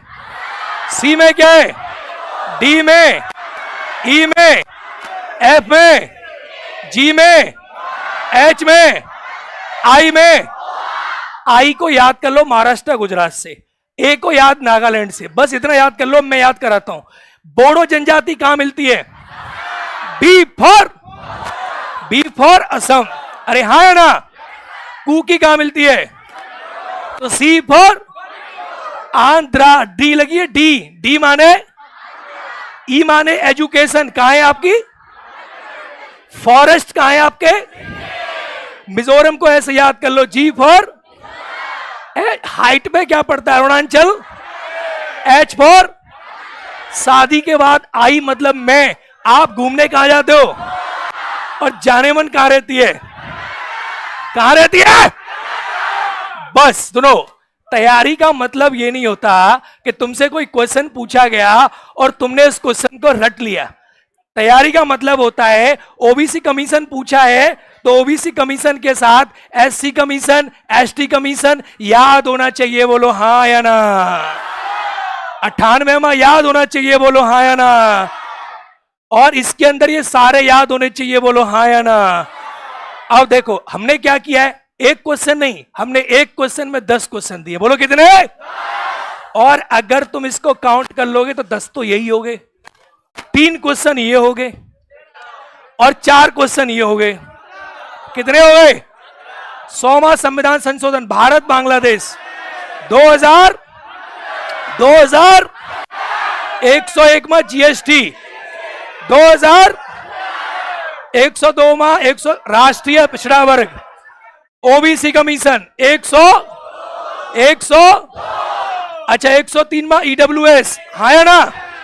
ईडब्ल्यू 104 माह की भाई एससी एसटी का आरक्षण, एसटी एसटी का, और एंग्लो इंडियन क्या कर दिए? खत्म। 105 माह ओबीसी अधिकार सीट बनाने की लिस्ट किसको दे दी? अभी राज्य सरकार को। किसको दे दी? राज्य सरकार को। यह कॉन्सेप्ट हुआ आपका क्लियर। अगले प्रश्न पे आ जाओ, ठोको प्रश्न, बताओ। 26 नवंबर, कितना नवंबर? 1949 को संविधान के साथ कौन से प्रावधान लागू हुए थे?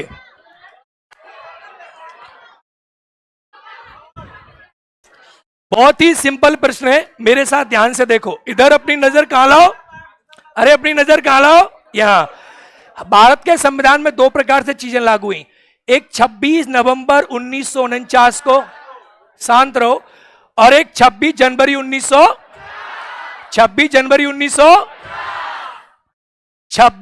1950 को पूरा संविधान लागू हुआ था। बोलो हाँ या ना, कह दो हाँ।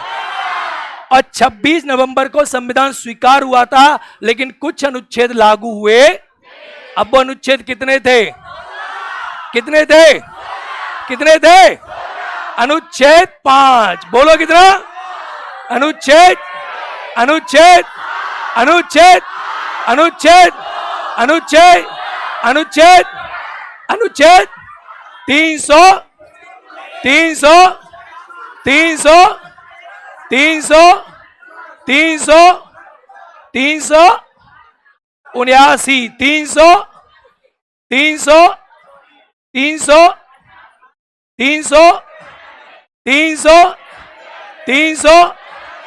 अब गिनेंगे, बोलो 1 2 3 4 5 6 7 8 9 10 11 12 13 14 15।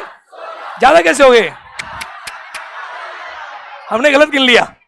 एक बार गौर से देखेंगे, हमने लगा गलत कर दिया। 5 6 7 8 9 10 नहीं है। आर्टिकल 60, 300, 300, 300, 300, 300, 300, 300, 300, 300, 300, 300, ये आर्टिकल है। ठीक है, इन अनुच्छेदों को हमारे संविधान में, अब बताओ नागरिकता इसमें है या नहीं है? है या नहीं है? चुनाव है या नहीं है? है या नहीं है?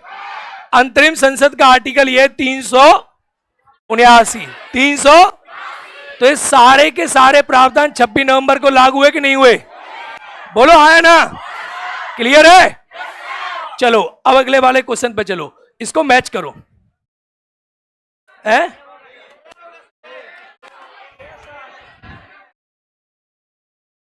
मैच करो, मैच करो, मैच करो।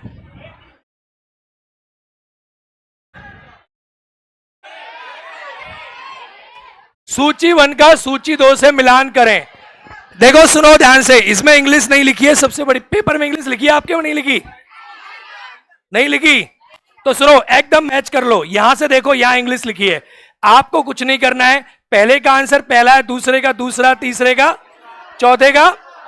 आर्टिकल 72 में राष्ट्रपति को क्षमादान की शक्ति है। बोलो हाँ या ना? बोलो हाँ या ना? है या नहीं है? आर्टिकल 161 में किसको है? किसको है?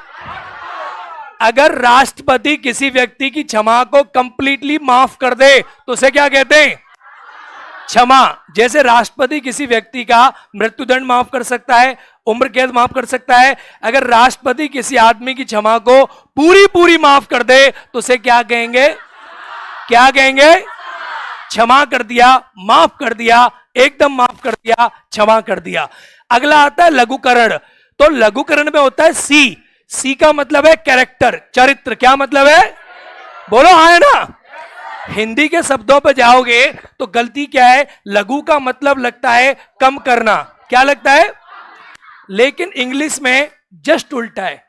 इसका अर्थ है कि सजा का उम्र कम न करके, सजा कम न करके सजा का चरित्र बदल देना, तो इसे क्या कहते हैं? जैसे मान के चलो किसी को दंड मिला कि तुम्हें कठोर कारावास है, कि तुम्हें 5 साल सजा भी काटनी है और तुम पे रोज 10 डंडे पड़ेंगे, ठीक है, या तुम्हें 10 घंटे काम करना है। तो राष्ट्रपति ने कहा कि 10 घंटे काम नहीं करना है, सिंपल कारावास करना है, तो सजा का क्या बदल दिया? वो चरित्र बदल दिया। किसी का उम्र कह दे, उसे 10 साल का कर दिया। अब आता है रेमिशन। देखो रेमिशन को कैसे याद करना है? C for character, C for remission को एमिशन। आपने सुना होगा, आपने फिजिक्स केमिस्ट्री पढ़ते होंगे कि CO2 का एमिशन ज्यादा है या कम करना है? ज्यादा है, कम करना है। क्या करना है? तो रेमिशन मतलब कम करना। इसका मतलब क्या है? कम करना। तो राष्ट्रपति इसमें प्रकृति नहीं बदलते, परिहार में सजा की मात्रा क्या करते हैं? किसी की 10 साल की कितनी कर देंगे? 5 की कितनी कर देंगे? बहुत बढ़िया, परिहार। अब आता है विराम, रिस्पाइट। कोई आदमी बीमार है, कोई महिला प्रेग्नेंट है, ऐसी परिस्थिति में उसे कोई सजा दी जा रही है, तो राष्ट्रपति उसकी सीमा पे क्या लगा देंगे? रोक। तो आर का मतलब रेस्ट। आपको कैसे याद करना है? क्या लगा दिया? क्या लगा दिया? रिस्पाइट मतलब विराम लगा दिया, रोक दिया, थोड़े दिन रेस्ट कर ले, फिर कोई दिक्कत नहीं आएगी। तो सुनो, सी फॉर कैरेक्टर, इसमें प्रकृति या उम्र? प्रकृति या समय? प्रकृति या समय? प्रकृति। इसमें समय या प्रकृति? इसमें क्या करते हैं? क्या लगाते हैं? और प्रबलंबन क्या होता है? जब राष्ट्रपति किसी की सजा पर विचार कर रहे होते हैं, जब राष्ट्रपति किसी की सजा पर विचार कर रहे होते हैं, तो कुछ समय के लिए उस आदमी की सजा को क्या कर देते हैं? टाल देते हैं। अरे क्या कर देते हैं? कि 2 दिन, 4 दिन, 10 दिन, 15 दिन, 20 दिन के बाद इसे सजा दी जाएगी। अब राष्ट्रपति की सजा आर्टिकल 72 में माफ करते हैं, गवर्नर सजा आर्टिकल 161 में माफ करता है।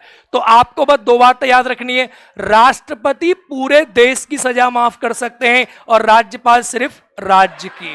राष्ट्रपति मृत्यु दंड को माफ कर सकते हैं, राज्यपाल। राष्ट्रपति आर्मी के न्याय को माफ कर सकते हैं, राज्यपाल। तो आप मुझे बताएं, राष्ट्रपति की क्षमादान कौन से आर्टिकल में? राज्यपाल की कितने प्रकार की शक्ति? कितने प्रकार की? क्षमा में पूरी क्षमा है आदि? आदमी पहले जैसा हो जाएगा, नहीं होगा? पूरा माफ। अगर कम्यूट हुआ है लघुकरण तो चरित्र क्या बदला है? अगर हुआ है रेमिशन तो क्या कम करिए? समय। अगर हुआ है विराम तो क्या लग गई है? अगर हुआ है प्रलंबन तो क्या लगा दिए? थोड़े समय के लिए निलंबन, थोड़े समय के लिए निलंबन। अरे हाँ या ना? अगले प्रश्न को सॉल्व करें।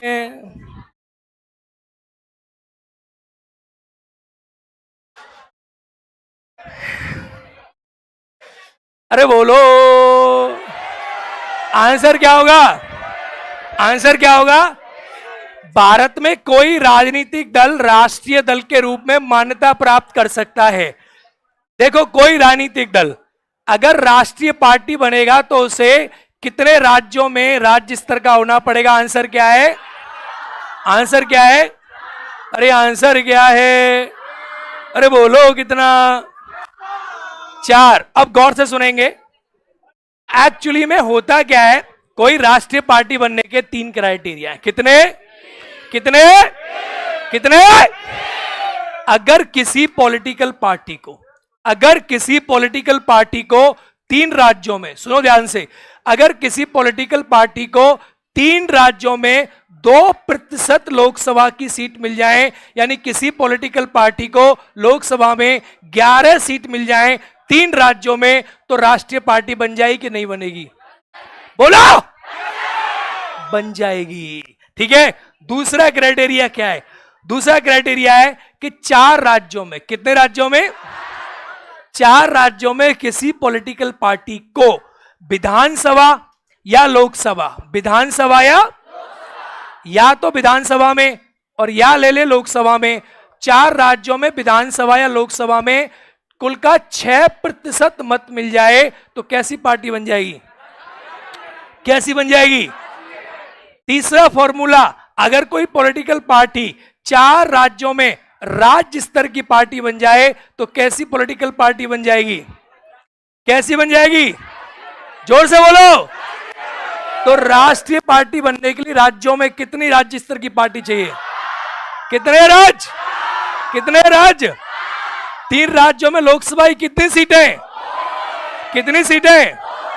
मतलब 3 राज्यों में 11 सीट। मान के चलो बिहार में, छत्तीसगढ़ में, झारखंड में लोकसभा की 11 सीट मिल गई तो पार्टी क्या होगी? राष्ट्रीय स्तर की बन जाएगी।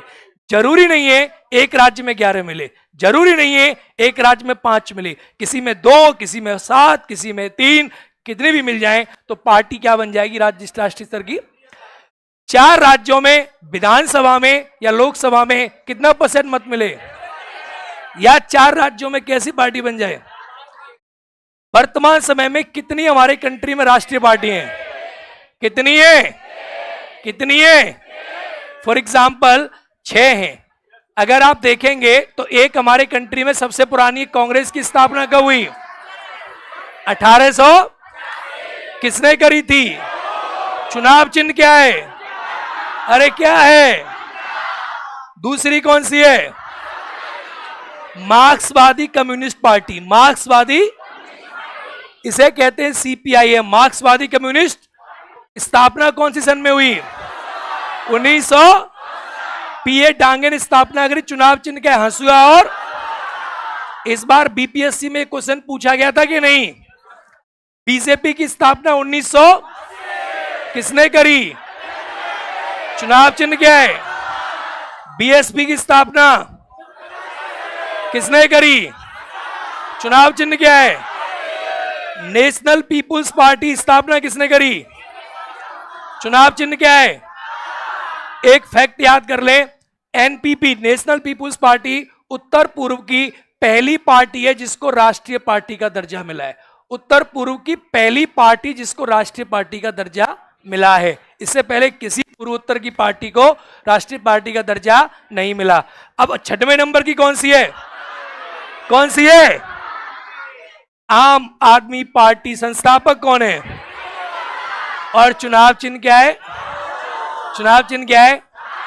अभी रिसेंटली में हमारे कंट्री में पहले 8 थी, 3 हटा दी गई, 1 जोड़ दी गई। एनसीपी को हटा दिया गया, कम्युनिस्ट पार्टी ऑफ इंडिया को हटा दिया गया, और एक का नाम और आप लोग बताओ कमेंट। कौन सी? हमारी आपकी ममता बनर्जी की पार्टी टीएमसी। 3 पार्टी हट गई। अगला क्वेश्चन, भाषाई आधार पर राज्यों का पुनर्गठन 1900 भारत में 7वें संविधान संशोधन से वर्ष 1956 में कितने राज्य बनाए गए थे? और कितनी यूटी? कितनी यूटी? कितनी यूटी? 14 राज्य बने थे। और कितनी यूटी बनी थी? कितनी बनी थी? वर्तमान में कितने राज्य हैं? और कितनी यूटी? कितनी यूटी? 7वें संविधान संशोधन से भारत में राज्यों की ABCD कैटेगरी को खत्म करके कितने राज्य बनाए थे? और आज कितने? कितने? 14 से 28 राज्य कैसे बने? 14 से 28 राज्य कैसे बने? एक ट्रिक बता रहा हूं, याद कर लेना। आम, आम, मैम तुसी, मैम तुसी, गांव और मौज, मौज, छाता, छाता, झरने तले, झरने तले, झरने तले बैठ, बैठ। थोड़ा समय कम है, थोड़ा फास्ट लेके चलाऊं मैं चीजों को। तो देखो भैया, आ से क्या है? आ से क्या है? आंध्रा प्रदेश। मां से क्या है? क्या है? महा। गु से क्या है? अरे बोलो क्या है? अरे ना से क्या है? नागा, नागा। ह से क्या है? ह से क्या है? है से क्या है? जोर से बोलो। हिमा। में से क्या है? जोर से बोलो। म से क्या है? मणि, मणि। त से क्या है? क्या है? स से क्या है? जोर से बोलो। सिक्किम। हरियाणा। गो से क्या है? अ से क्या है? इससे क्या है? क्या है? म से क्या है? म से क्या है? छा से क्या है? 36, 36। इसे क्या है? उत्तरा। इसे क्या है? झार। इसे क्या है? तेलंग। तेलंग। सुनो मेरी बात गौर से। आंध्र प्रदेश सबसे पहले बना 1900 1900 1900 1900 1900 1900 1900 1900 1900 1900 1900 1900 1900 1900 1900 1900 1900 1980 1 नवंबर 1 नवंबर 9 नवंबर 9 नवंबर 15 नवंबर 15 नवंबर 2 जून 2000 2000 2000। सुनो गौर से। अब आंध्र प्रदेश पहले से ही था और महाराष्ट्र पहले से ही था। अब सुनो, गुजरात बनी तो आप ये कह सकते हैं पहले 14 थे, अब 14 से गिनेंगे अगर आप राज्यों को तो आपको पता है सिक्किम कौन से नंबर का है? कौन से नंबर का है? 22। तो 22 से गिनो 23, 24, 25, 26, 27, 28, 29। बोलो हाँ है ना? बोलो। तो आ से बोलोगे, मां से, ग से, ना से, ह से, है से, मैं से, म से, त्र से, स से, ग से, अ से, मैं से, छा से, उठाव से, जा छाता से, तले से, तेलंग। तेलंग। 14 पहले बने और 14 के बाद अगर आप गिनेंगे तो आप ये जानते हैं कि 15 गिन सकते हैं, 16 गिन सकते हैं, 17, 18, 19, 20, 21, 22, 22, 23, 24, 25, 26, 27, 28, 29। कितने हो गए? कितने हो गए? 29 स्टेट। कितने हो गए? तो polity is a very easy subject. Yes और नो? अरे हाँ या ना? हमारा बीपीएससी का बैच चल रहा है और अभी इसके बाद क्वेश्चन है क्या? खत्म?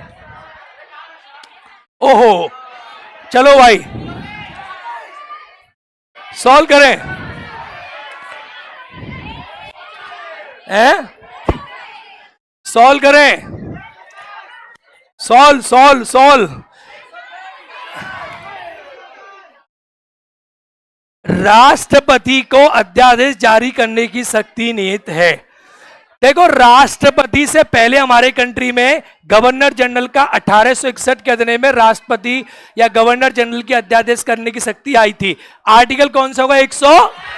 100 राज्यपाल का 200 और इसमें क्या? इलेक्शन। इसमें क्या? यूपी। अब सुनो, अध्यादेश क्या है? हमारे कंट्री में कानून बनाने की पावर लोकसभा और राज्यसभा के पास मिला के है। अरे हाँ या ना? और बाद में साइन कौन करता है? राष्ट्र। आर्टिकल 79 में लिखा है कि संसद के 3 अंग हैं, लोकसभा, राज्यसभा, राष्ट्रपति। अगर मान के चलो लोकसभा स्थायी सदन है क्या? स्थायी या अस्थायी? लोकसभा विघटित होगी कि नहीं होगी?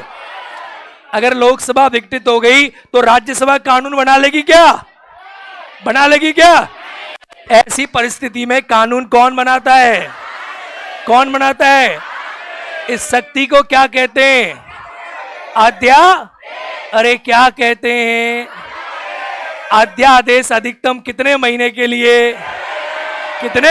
लिए? अगर मान के चलो महीना हुआ है, 1 महीना हुआ है और लोकसभा नहीं थी और राज्यसभा थी, महीना हुआ, 1 लोकसभा आ गई तो अध्यादेश कितने हफ्ता चलेगा? कितने सप्ताह चलेगा? 6।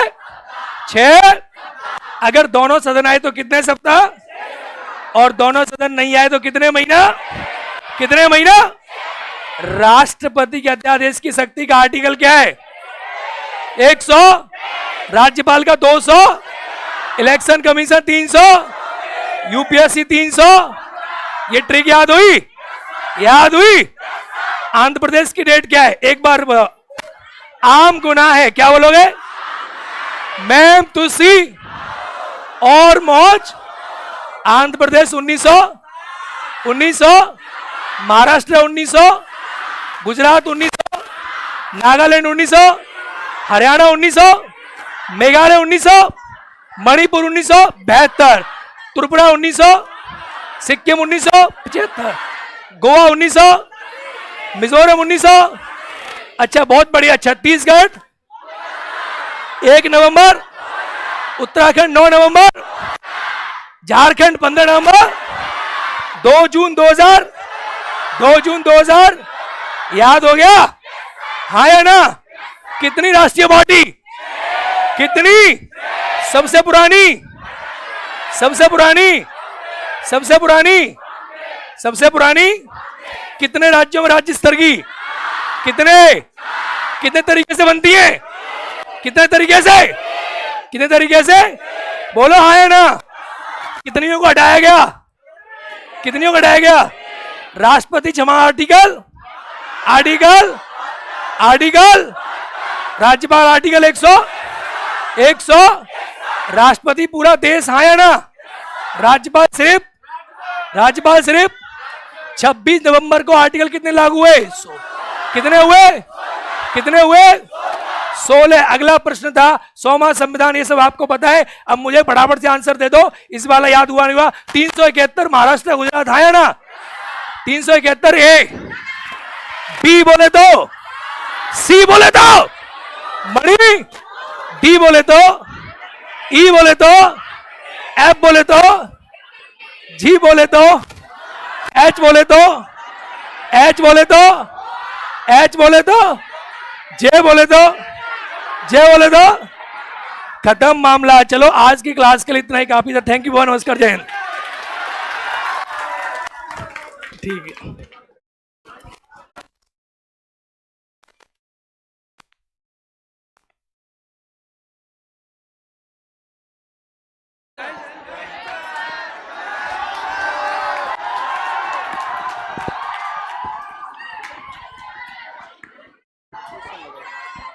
पहचान गए क्या? हाँ भाई नमस्कार। क्लास शुरू करें?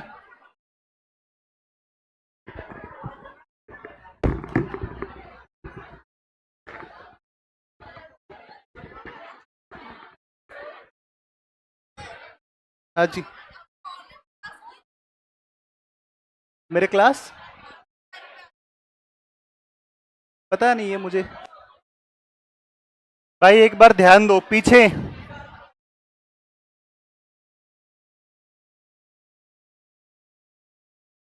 प्रश्न देखो, प्रश्न ध्यान दो एक बार।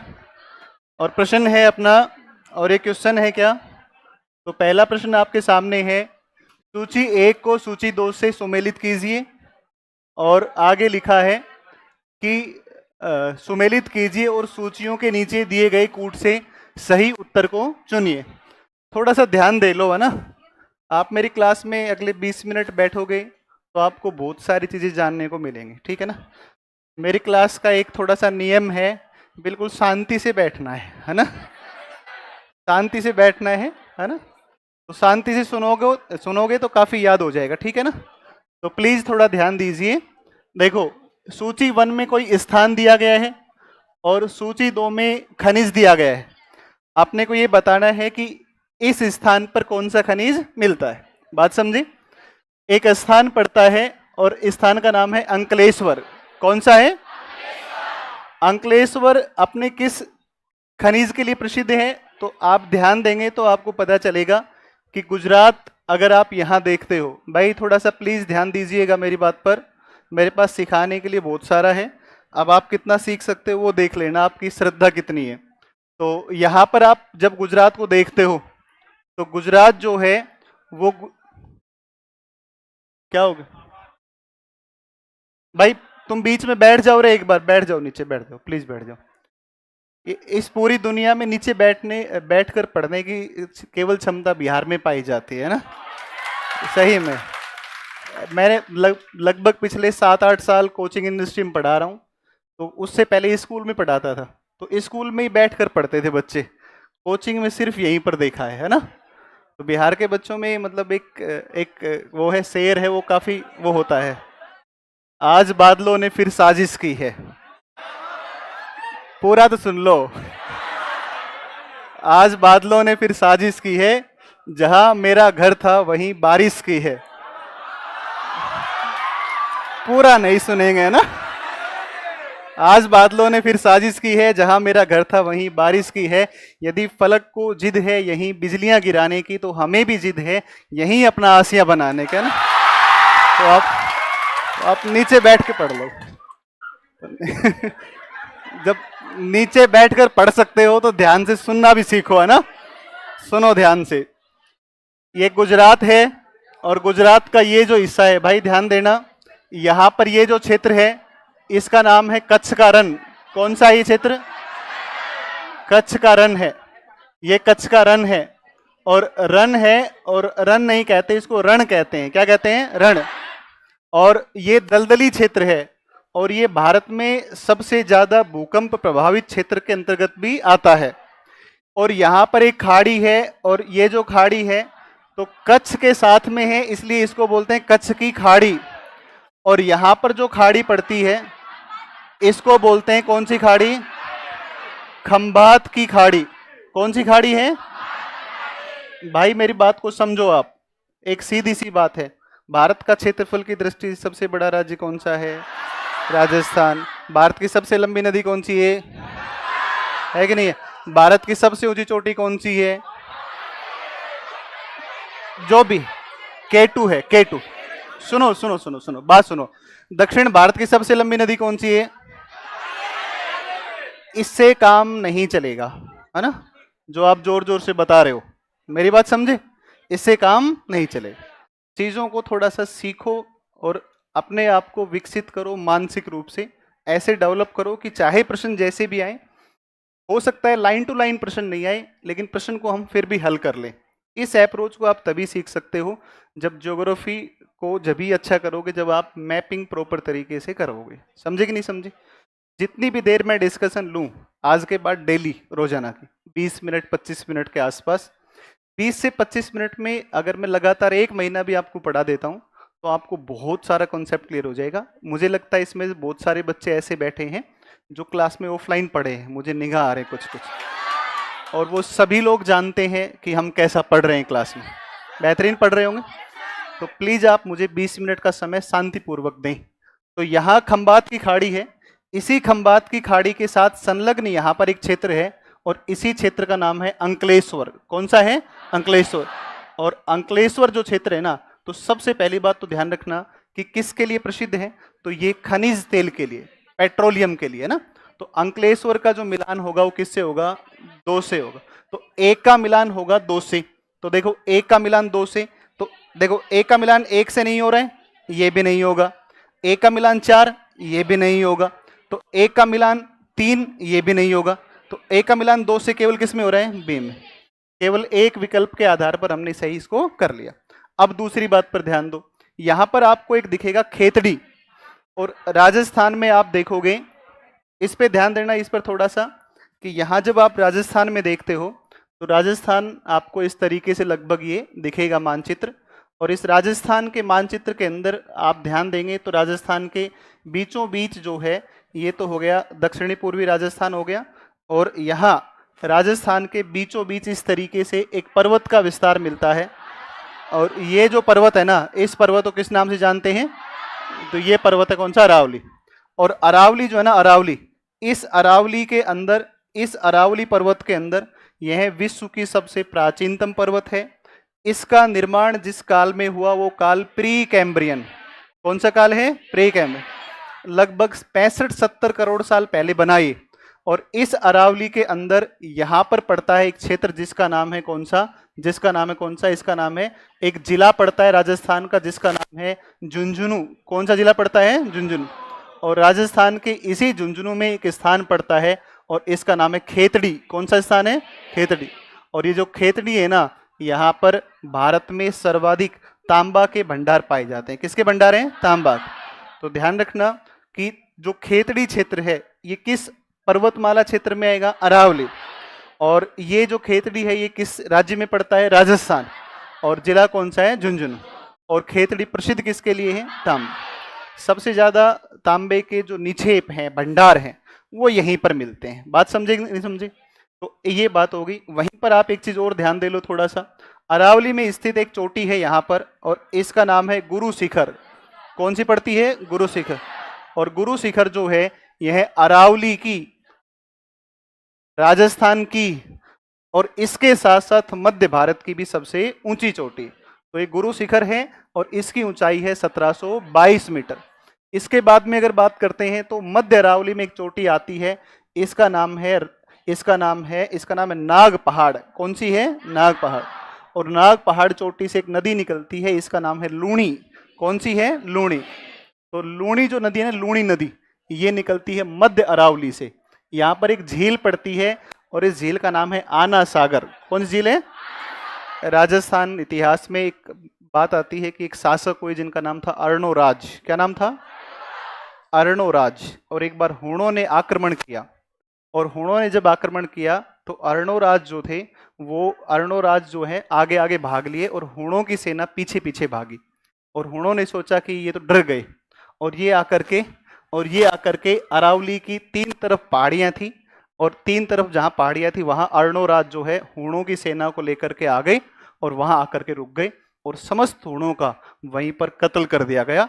और जहां वो खून से सनी हुई धरती थी उसका उद्धार करने के लिए उन्होंने वहां झील का निर्माण करवाया, और उस झील को आज हम जानते हैं आना सागर। किस नाम से? आना सागर। और ये नाग पहाड़ चोटी के पास में आना सागर है, और इसी आना सागर से उद्गम होता है किसका?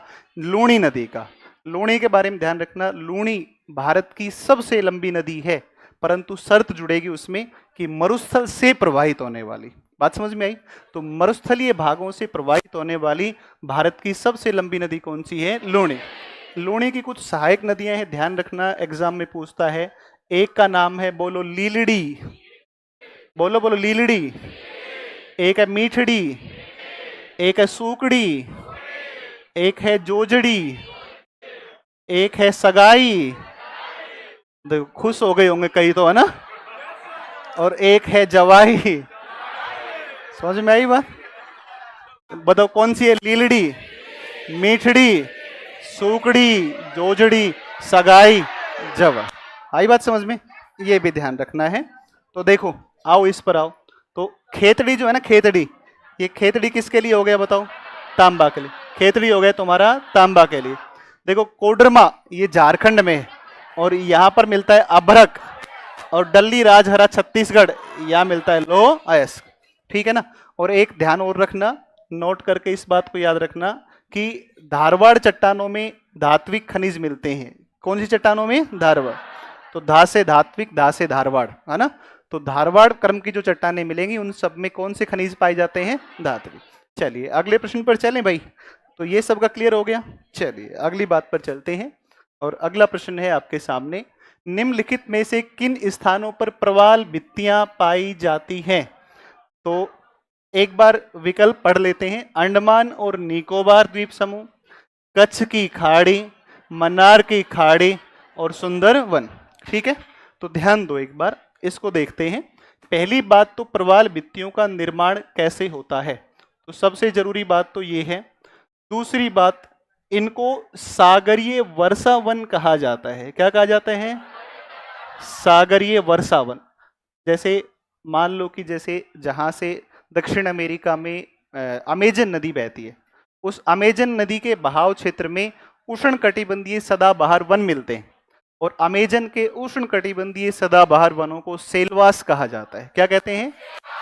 तो दुनिया में सबसे घने जंगल हैं, और बड़े मात्रा में यहाँ पर ऑक्सीजन का उत्सर्जन होता है और कार्बन डाइऑक्साइड का अवशोषण होता है। ठीक उसी प्रकार महासागरों के अंदर जो सबसे ज्यादा जैव विविधता अगर कहीं पर मिलती है तो वो कौन होती है? प्रवाल भित्तियां। इसी वजह से प्रवाल भित्तियों को सागरीय वर्षावन या सागरीय बगीचा के नाम से जानते हैं। अब एक बार छोटी सी बात को समझो, कॉन्सेप्ट को जोड़ने की कोशिश करो, ठीक है। तो बात अगर हम समझें तो ये है कि निर्माण कैसे होता है। एक जीव होता है मूंगा, कौन सा जीव होता है? मूंगा। और मूंगा जो जीव होता है ना, वो मूंगा जीव अपनी सुरक्षा के लिए चारों तरफ कैल्शियम कार्बोनेट का स्राव करता है। किसका स्राव करता है? जिसको अपने CaCO3 लिखते हैं। कैल्शियम कार्बोनेट का स्राव करता है और चारों तरफ कैल्शियम कार्बोनेट का खोल बना लेता है, कवर बना लेता है। आपने देखा होगा शंख, सीपियां, है ना। तो ये एक तरीके से मूंगा जीव है, अपने चारों तरफ कैल्शियम कार्बोनेट का क्या बनाया? स्राव। और उस कैल्शियम कार्बोनेट का स्राव करके करोड़ों करोड़ों मूंगा कैल्शियम कार्बोनेट को स्रावित करते हैं और बड़ी बड़ी चट्टानें उस क्षेत्र में विकसित हो जाती हैं। ऐसी चट्टानों को हम कौन चट्टानें कहते हैं? प्रवाल भित्तियां, ठीक है। कोरल रीफ कहा जाता है इसको, बोलते हैं कोरल रीफ। कोरल रीफ इनको बोलते हैं, ये कोरल रीफ होती हैं। और इन कोरल रीफ के ऊपर एक शैवाल है, इसका नाम है जूजेंथेलाई। बोलो कौन सा शैवाल है? जूजेंथेलाई शैवाल। ये शैवाल इन कोरल रीफ्स के ऊपर चिपका होता है, इस वजह से आप देखोगे कि यहाँ पर हरी भरी दिखाई देती है। और जब ये जूजेंथेलाई शैवाल इन चट्टानों से हट जाता है तो इसको प्रवाल विरंजन कहा जाता है। क्या कहते हैं? प्रवाल विरंजन। तो ध्यान रखना, प्रवाल भित्तियों पर मिलने वाला शैवाल कौन सा है? जूजेंथेलाई। कौन सा शैवाल है? और इन प्रवाल भित्तियों का निर्माण किससे होता है? CaCO3, कैल्शियम कार्बोनेट, ठीक है ना। इन्हें कोरल रीफ्स कहते हैं और प्रवाल भित्तियां सागरीय वर्षावन कहलाती हैं। अब आप ध्यान देंगे तो अंडमान निकोबार जो द्वीप समूह है यहाँ पर भी पाई जाती हैं, कच्छ की खाड़ी में भी पाई जाती हैं, मन्नार की खाड़ी में भी पाई जाती हैं, और सुंदरवन के अंदर नहीं मिलती हैं क्योंकि सुंदरवन में मिलते हैं मैंग्रोव वन। क्या मिलते हैं? Mangrove one. तो इस हिसाब से सही विकल्प कौन सा होगा? 1, 2 और 3। तो सही विकल्प कौन सा है? ए विकल्प इसका बिल्कुल सही है। अब आप कहो तो मैं कुछ चीजें आपको बताऊं, बढ़िया बढ़िया चीजें बता दूं क्या? चलिए, अब सीखने की कोशिश करो और ध्यान दो, छोटी सी बात को सुनो और यहाँ पर आप ध्यान दो। एक मैं मानचित्र बनाता हूँ और इस मैप को आप समझो। इस तरीके से आप देखोगे तो ये उत्तराखंड है, ये नेपाल है, और यहाँ से जो है ये सिक्किम है, और यहाँ से देखोगे तो भूटान है, और ये जो है यहाँ पर आप आओगे तो यहाँ से आपका अरुणाचल प्रदेश, नागालैंड, मणिपुर, मिजोरम, त्रिपुरा, मेघालय, और यहाँ से जो है ये बांग्लादेश आ गया। ये आ गए बांग्लादेश। और आप देखोगे भाई तो आपको पता चलेगा कि सर यहाँ से एक नदी आती है उत्तराखंड से निकल करके, इस नदी का नाम है कौन सी? गंगा। और गंगा के ऊपर एक बैराज है जिसका नाम है फरक्का। कौन सा है? फरक्का।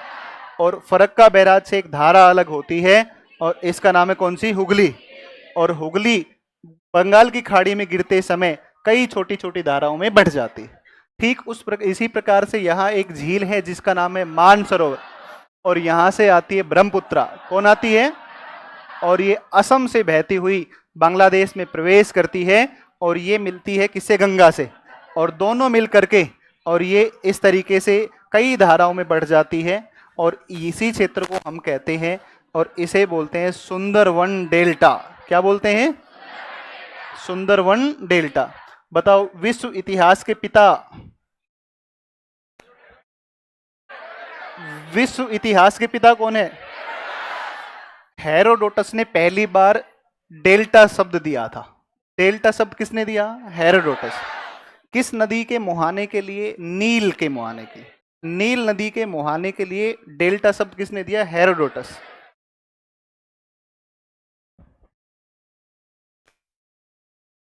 ठीक है, तो चलो, तो यहां पर ये गंगा आ गई। गंगा को हम यहां पर बोलते हैं बांग्लादेश में पद्मा, और इसको बोलते हैं ब्रह्मपुत्र को जमुना। पद्मा और जमुना दोनों मिलकर के बनाती है सुंदरवन डेल्टा, और ये धारा है इसका नाम है क्या? हुगली। तो कुल मिलाकर के सुंदरवन जो डेल्टा है, यहाँ पर वनस्पतियां मिलती हैं और इन वनस्पतियों का नाम है मैंग्रोव। कौन सी वनस्पतियां हैं? और भाई सुंदरवन डेल्टा में पाए जाते हैं रॉयल बंगाल टाइगर। क्या मिलते हैं? Royal Bengal tiger, royal Bengal tiger. और सुंदरवन जो डेल्टा है इसे वर्ष 1987 में यूनेस्को की विश्व धरोहर सूची में शामिल किया गया था, और यह विश्व का सबसे बड़ा डेल्टा भी। बात समझ में आई कि नहीं आई? चलो, एक बात आपकी हो गई ये। इसके अलावा अगर बात करते हैं तो मन्नार की जो खाड़ी है, छोटा सा क्वेश्चन है, उसको देख लो एक बार। यहाँ से जब आप देखते हैं इस प्रकार से, तो भाई यहाँ से नीचे से आपके सामने ये जो है ऐसे आपको दिखेगा तो यहां पर तो है कावेरी का डेल्टा, किसका डेल्टा है? कावेरी। और यहां पर है ना एक द्वीप है जिसका नाम है पंबन, कौन सा है? पंबन। यहाँ पंबन है और यहां पर एक द्वीप पड़ता है और इसका नाम है मन्नार, कौन सा द्वीप है? मन्नार। ध्यान से समझना बारीकी से इसको एक बार। और यहां पर जो है ना इस तरीके से जो है, इस तरीके से आपको मिलेगा और इस तरीके से मिलेगा जिसका नाम है श्रीलंका। कौन मिलेगा? ये श्रीलंका है, ठीक है ना। ये मन्नार द्वीप है, ध्यान रखना, ये कौन सा द्वीप है? मन्नार। ये मन्नार श्रीलंका का है, किसका है? श्रीलंका का। और ये जो द्वीप पड़ता है ना इसका नाम है पंबन, कौन सा है? पंबन। और ये पंबन किसका है? भारत का है। और ये जो जलीय भाग है ना इसको बोलते हैं मन्नार की खाड़ी। कौन सी खाड़ी है? मन्नार की खाड़ी। देखो आज तक आपने सुना होगा कि यहाँ पर पाक जल संधि है। आप एक बात को समझो, पाक जल संधि है, यहाँ पर पाक की खाड़ी कह दो और यहाँ पर पाक जल संधि है। एक बात को समझो, आपसे प्रश्न पूछा गया है कि निम्न में से किन दो स्थानों के बीच राम सेतु है या आदम का पुल है? इसको अगर थोड़ा ध्यान से समझोगे तो आपको एक बात समझ में आएगी कि पंबन द्वीप के ऊपर पड़ता है धनुषकोडी। कौन पड़ता है? धनुषकोडी। तो यहाँ धनुषकोडी है ना। और यहाँ पर आप देखोगे भाई तो यहाँ मन्नार द्वीप पर पड़ता है एक स्थान जिसका नाम है तिलैया मन्नार। कौन सा पड़ता है? तिलैया मन्नार। तो आज के बाद आप बताओगे कि ये आपका जो राम सेतु है वो राम सेतु पंबन द्वीप और मन्नार द्वीप के बीच में है। अगर आपसे पूछे कि इन दो देशों के बीच में है तो कौन सा है? भारत और श्रीलंका। और पूछे कि किन दो स्थानों के बीच में है तो स्थान आएंगे धनुषकोडी और कौन आएगा? तिलैया मन्नार। आ गई बात समझ में? ये बारीक क्वेश्चन है, समझे कि नहीं समझे? देखो भारत और श्रीलंका के बीच ये सब के सब करेंगे, सारे विद्यार्थी करेंगे। जो एग्जाम देने बैठेगा अगर प्रश्न पूछा किन दो देशों के बीच में है तो दुनिया का सारे विद्यार्थी कर, सारे भारतीय करेंगे। लेकिन अगर ये पूछेगा कि किन दो स्थानों के बीच में है तो वहां फंसेंगे लोग। मेरी बात समझे कि नहीं समझे? अपने कोशिश करेंगे कि हम उन चीजों पर काम करें जहां पर लोग फंसते हैं। बात समझे कि नहीं समझे? तो ये किन दो स्थानों के बीच आ गया? धनुषकोडी और तिलैया मन्नार। चलिए अगले प्रश्न की तरफ बढ़ते हैं। और अगला प्रश्न है, देखो ये कह रहा है निम्नलिखित जोड़े पर विचार कीजिए, है ना। वैसे जोड़े पर विचार जब करेंगे जब जोड़ा अपना होगा, है ना। अपने सिंगल घूम रहे हैं ना, तो जोड़े पर विचार कब करेंगे? नौकरी के बाद विचार करेंगे जोड़े पर ना। देखो ये कह रहा है कि उपरोक्त में से कौन युग्म सुमेलित है ना। तो देखो इलायची की पहाड़ियां कोरोमंडल तट ना, ये तो केरल में है। और ये तट कौन सा आएगा? मालाबार तट आएगा, मतलब सुमेलित नहीं है। कैमूर की पहाड़ियां कोंकण तट नहीं है कैमूर की पहाड़ियां, तो ये भी गलत है। देखो महादेव पहाड़ियां मध्य भारत, सही बात है। मिकिर पहाड़ियां नॉर्थ ईस्ट, तो ये भी सही है और ये भी सही है। एक छोटा सा मैप बना के एक बार स्थिति को दिखा देते हैं, ठीक है ना। ध्यान दो, एक बार मैप देखना है क्या? चलो 1 मिनट जल्दी फटाफट एक बार मैप को देख लो। और मानचित्र में देखोगे तो यहाँ से इस तरीके से ये दक्षिणी भारत में आप जब आएंगे तो यहाँ से आपको दिखेगा। और यहाँ से क्या हुआ? गर्मी लग रही है क्या? देखो यहाँ पर पड़ता है आपका सतपुड़ा, राजपीपला, ग्वालीगढ़, महादेव और ये है मैकाल। और यहाँ पर जो है इस तरीके से आपका मिलेगा, यहाँ पर मिलेगा विंध्याचल, और विंध्याचल की पहाड़ियाँ हैं कैमूर। तो देखो कैमूर जो है ना, ये कैमूर पहाड़ियाँ बिहार में पड़ती हैं। कहाँ पर हैं? बिहार। और ये यहाँ पर है महादेव। कौन सी पहाड़ियाँ हैं? महादेव। तो ये महादेव पहाड़ियाँ हैं। तो महादेव जो पहाड़ियाँ हैं ना, ये कहाँ पर आ गई? मध्य भारत में आ गई, है कि नहीं है। और यहाँ पर पड़ती हैं इलायची की पहाड़ियाँ। तो भारत में अगर पूछे दक्षिणतम पहाड़ियाँ कौन सी, तो कौन सी? इलायची। तो और कैमूर जो सॉरी मिकिर जो है ना, ये यहाँ पर नॉर्थ ईस्ट के अंदर आएंगे। तो कुल मिलाकर के आपका जो सही विकल्प है वो सही कौन सा होगा? देखो तो 3 और 4, इसका मतलब कौन सा है? सी इसका सही विकल्प है। समझ में आया कि नहीं आया? चलिए 2 मिनट और लगेंगे बस, है ना। चलो देखो, अब देखो अगला, मासिनराम और चेरापूंजी में अधिक वर्षा क्यों होती है ना। तो यहाँ इसका सही विकल्प कौन सा है बताओ? डी है ना, 4 है ना। ये प्रश्न ही गलत है ना। तुम इसका सही उत्तर भी कर रहे हो। देखो एक बार समझो, इसको पढ़ के देखो। तुम लोग, मैं तुम्हें फिर कह रहा हूं, तुम लोग कहां फंसोगे? तुम ऐसे प्रश्नों में फंसोगे। देखो कैसे गलत है। यहां की पहाड़ियां कीप की आकृति में हैं। कह रहा है पहाड़ियां आज तक कभी दुनिया में आपने पहाड़ी ऐसी देखी है कभी? तो कीप तो ऐसा ही होता है। आपने देखी है क्या? बताओ आप मुझे। तो फिर तुम लोग कैसे डी कह रहे हो? प्रश्न ही गलत है भाई, है ना? ये प्रश्न ही गलत है। कभी भी यहाँ पर कीप आकार पहाड़ियां नहीं आएंगी। और बड़ी बात तो ये है कि इस प्रश्न को किसी एग्जाम में पूछा गया और आयोग के द्वारा ये प्रश्न सही माना गया। बड़ी बात तो ये है, एग्जाम बनाने वाले, पेपर बनाने वाले बड़े बड़े लोग इस प्रश्न को पूछ लेते हैं और इसको सही मान के उसका उत्तर क्या कर देते हैं? डी। और फिर अपने जैसे लोग भी पढ़ लेते हैं और मेरे जैसे लोग बड़ी बात पढ़ा भी देते हैं, है ना? है कि नहीं है? तो बड़ी बात तो ये है समस्या। तो कभी भी कीप आकार पहाड़ियां नहीं। देखो सही पढ़ो, है ना? देखो एक बार बात को समझ लो, छोटी सी बात है। देखो इस तरीके से ये पहाड़ियां हैं, है ना? तो अगर पहाड़ियां मतलब नजदीक नजदीक होंगी तो इनके बीच की जो घाटी होगी ना, ये घाटी, ये कीप आकार होगी। तो हमेशा ये गलत है, विकल्प ही गलत है। यहां पर आएगी संकीर्ण कीप आकार घाटियां। मेरी बात समझे कि नहीं समझे? तो इस विकल्प को काट करके और इसको सही कर देंगे और इसको सही क्या कर लेंगे? संकीर्ण कीप आकार घाटियां इसका सही आंसर है। आई कि नहीं आई बात समझ में? अरे बुझ गए का? नहीं बुझे? ठीक, तो ये समझ में आ गया ना सबको? चलिए, आप भी मेरी पत्नी की तरह लेट समझते हैं। हाँ? मैं मेरे पापा का नाम लेता ना तो एक भी नहीं बोलता, है ना? तो देखो ध्यान दो, भारत की जलवायु की सबसे महत्वपूर्ण विशेषता कौन सी है?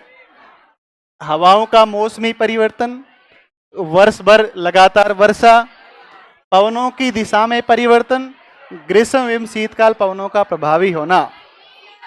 कौन सा आएगा? सी आएगा। देखो हवाओं का नहीं, पवनों का होगा ना। एक मिनट सुन लो, एक बार इधर ध्यान दो, मेरी तरफ ध्यान दो सारे। गैसों का मिश्रण वायु कहलाती है। गैसों का मिश्रण, वायु का ऊपर उठना, वायु का नीचे उतरना, जैसे ऐसे जब प्रवाह होता है तो इसको बोलते हैं हवा। क्या बोलते हैं? हवा, वायु, है ना? इसको वायु बोलते हैं। लेकिन जब वो वायु का प्रवाह ऐसे होता है क्षैतिज, तो उसको बोलते हैं पवन। क्या बोलते हैं? तो वायु क्षैतिज, मानसून ऐसे आता है या फिर ऐसे आता है? मानसून तो ऐसे चलकर आता है। समझे कि नहीं समझे? तो पवनों की दिशा में परिवर्तन, 6 महीने सागर से स्थल और 6 महीने स्थल से सागर। तो इसका सही विकल्प है सी। और इसके अलावा एक प्रश्न छोटा सा और बच गया, 2 प्रश्न है भाई। भारत के संदर्भ में निम्नलिखित कथनों में से कौन सा सही है? तो देखो, भारत विश्व का 6ठा सबसे बड़ा, गलत। गलत। कौन सा आएगा? 7वां। संसार के लगभग 2.4, ये बात बिल्कुल सही है।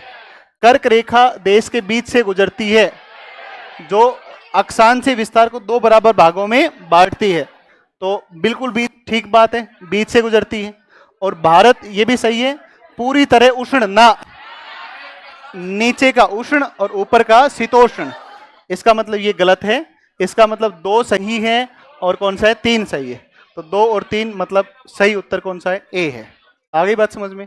और एक अंतिम प्रश्न और है, एक और देख लो आप। ये है, असम भूटान और बांग्लादेश की सीमा से लगा है। पश्चिम बंगाल भूटान और नेपाल की सीमा से लगा है।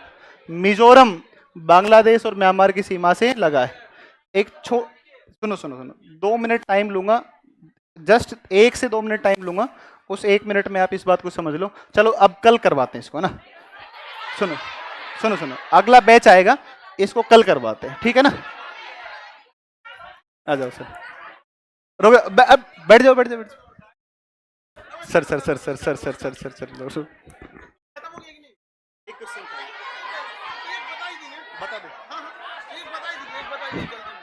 बस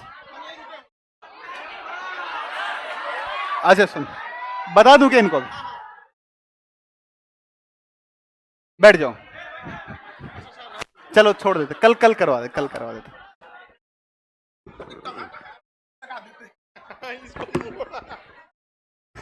बाबू बैठिए आप लोग ध्यान से। पीछे वाला गेट खुलेगा, सुनिए ध्यान से। लाइव वाले या जो भी लोग हैं 1 मिनट सूचना सुनिए। आज ना क्लास थोड़ा सा लेट से स्टार्ट हुआ, समझ में आ रहा है आप लोग को डिस्कशन? यकीन मानिए आप लोग कंटिन्यू जुड़े रहिएगा, घर पढ़ने की जरूरत नहीं पड़ेगी, वो जिम्मेदारी हम लोग की अब, ठीक है? अभी तो साइंस नहीं हो पाया क्योंकि आज का क्लास 20 मिनट डिले था, तो कल से टाइम से हो जाएगा, आपको दिक्कत नहीं आएगा। लाइव में सब लोग पीछे से निकलिए, लोग बॉय लोग, गर्ल्स लोग तो तुम लोग बॉय लोग जल्दी पीछे चले जाओ, इधर से गली में चले जाओ।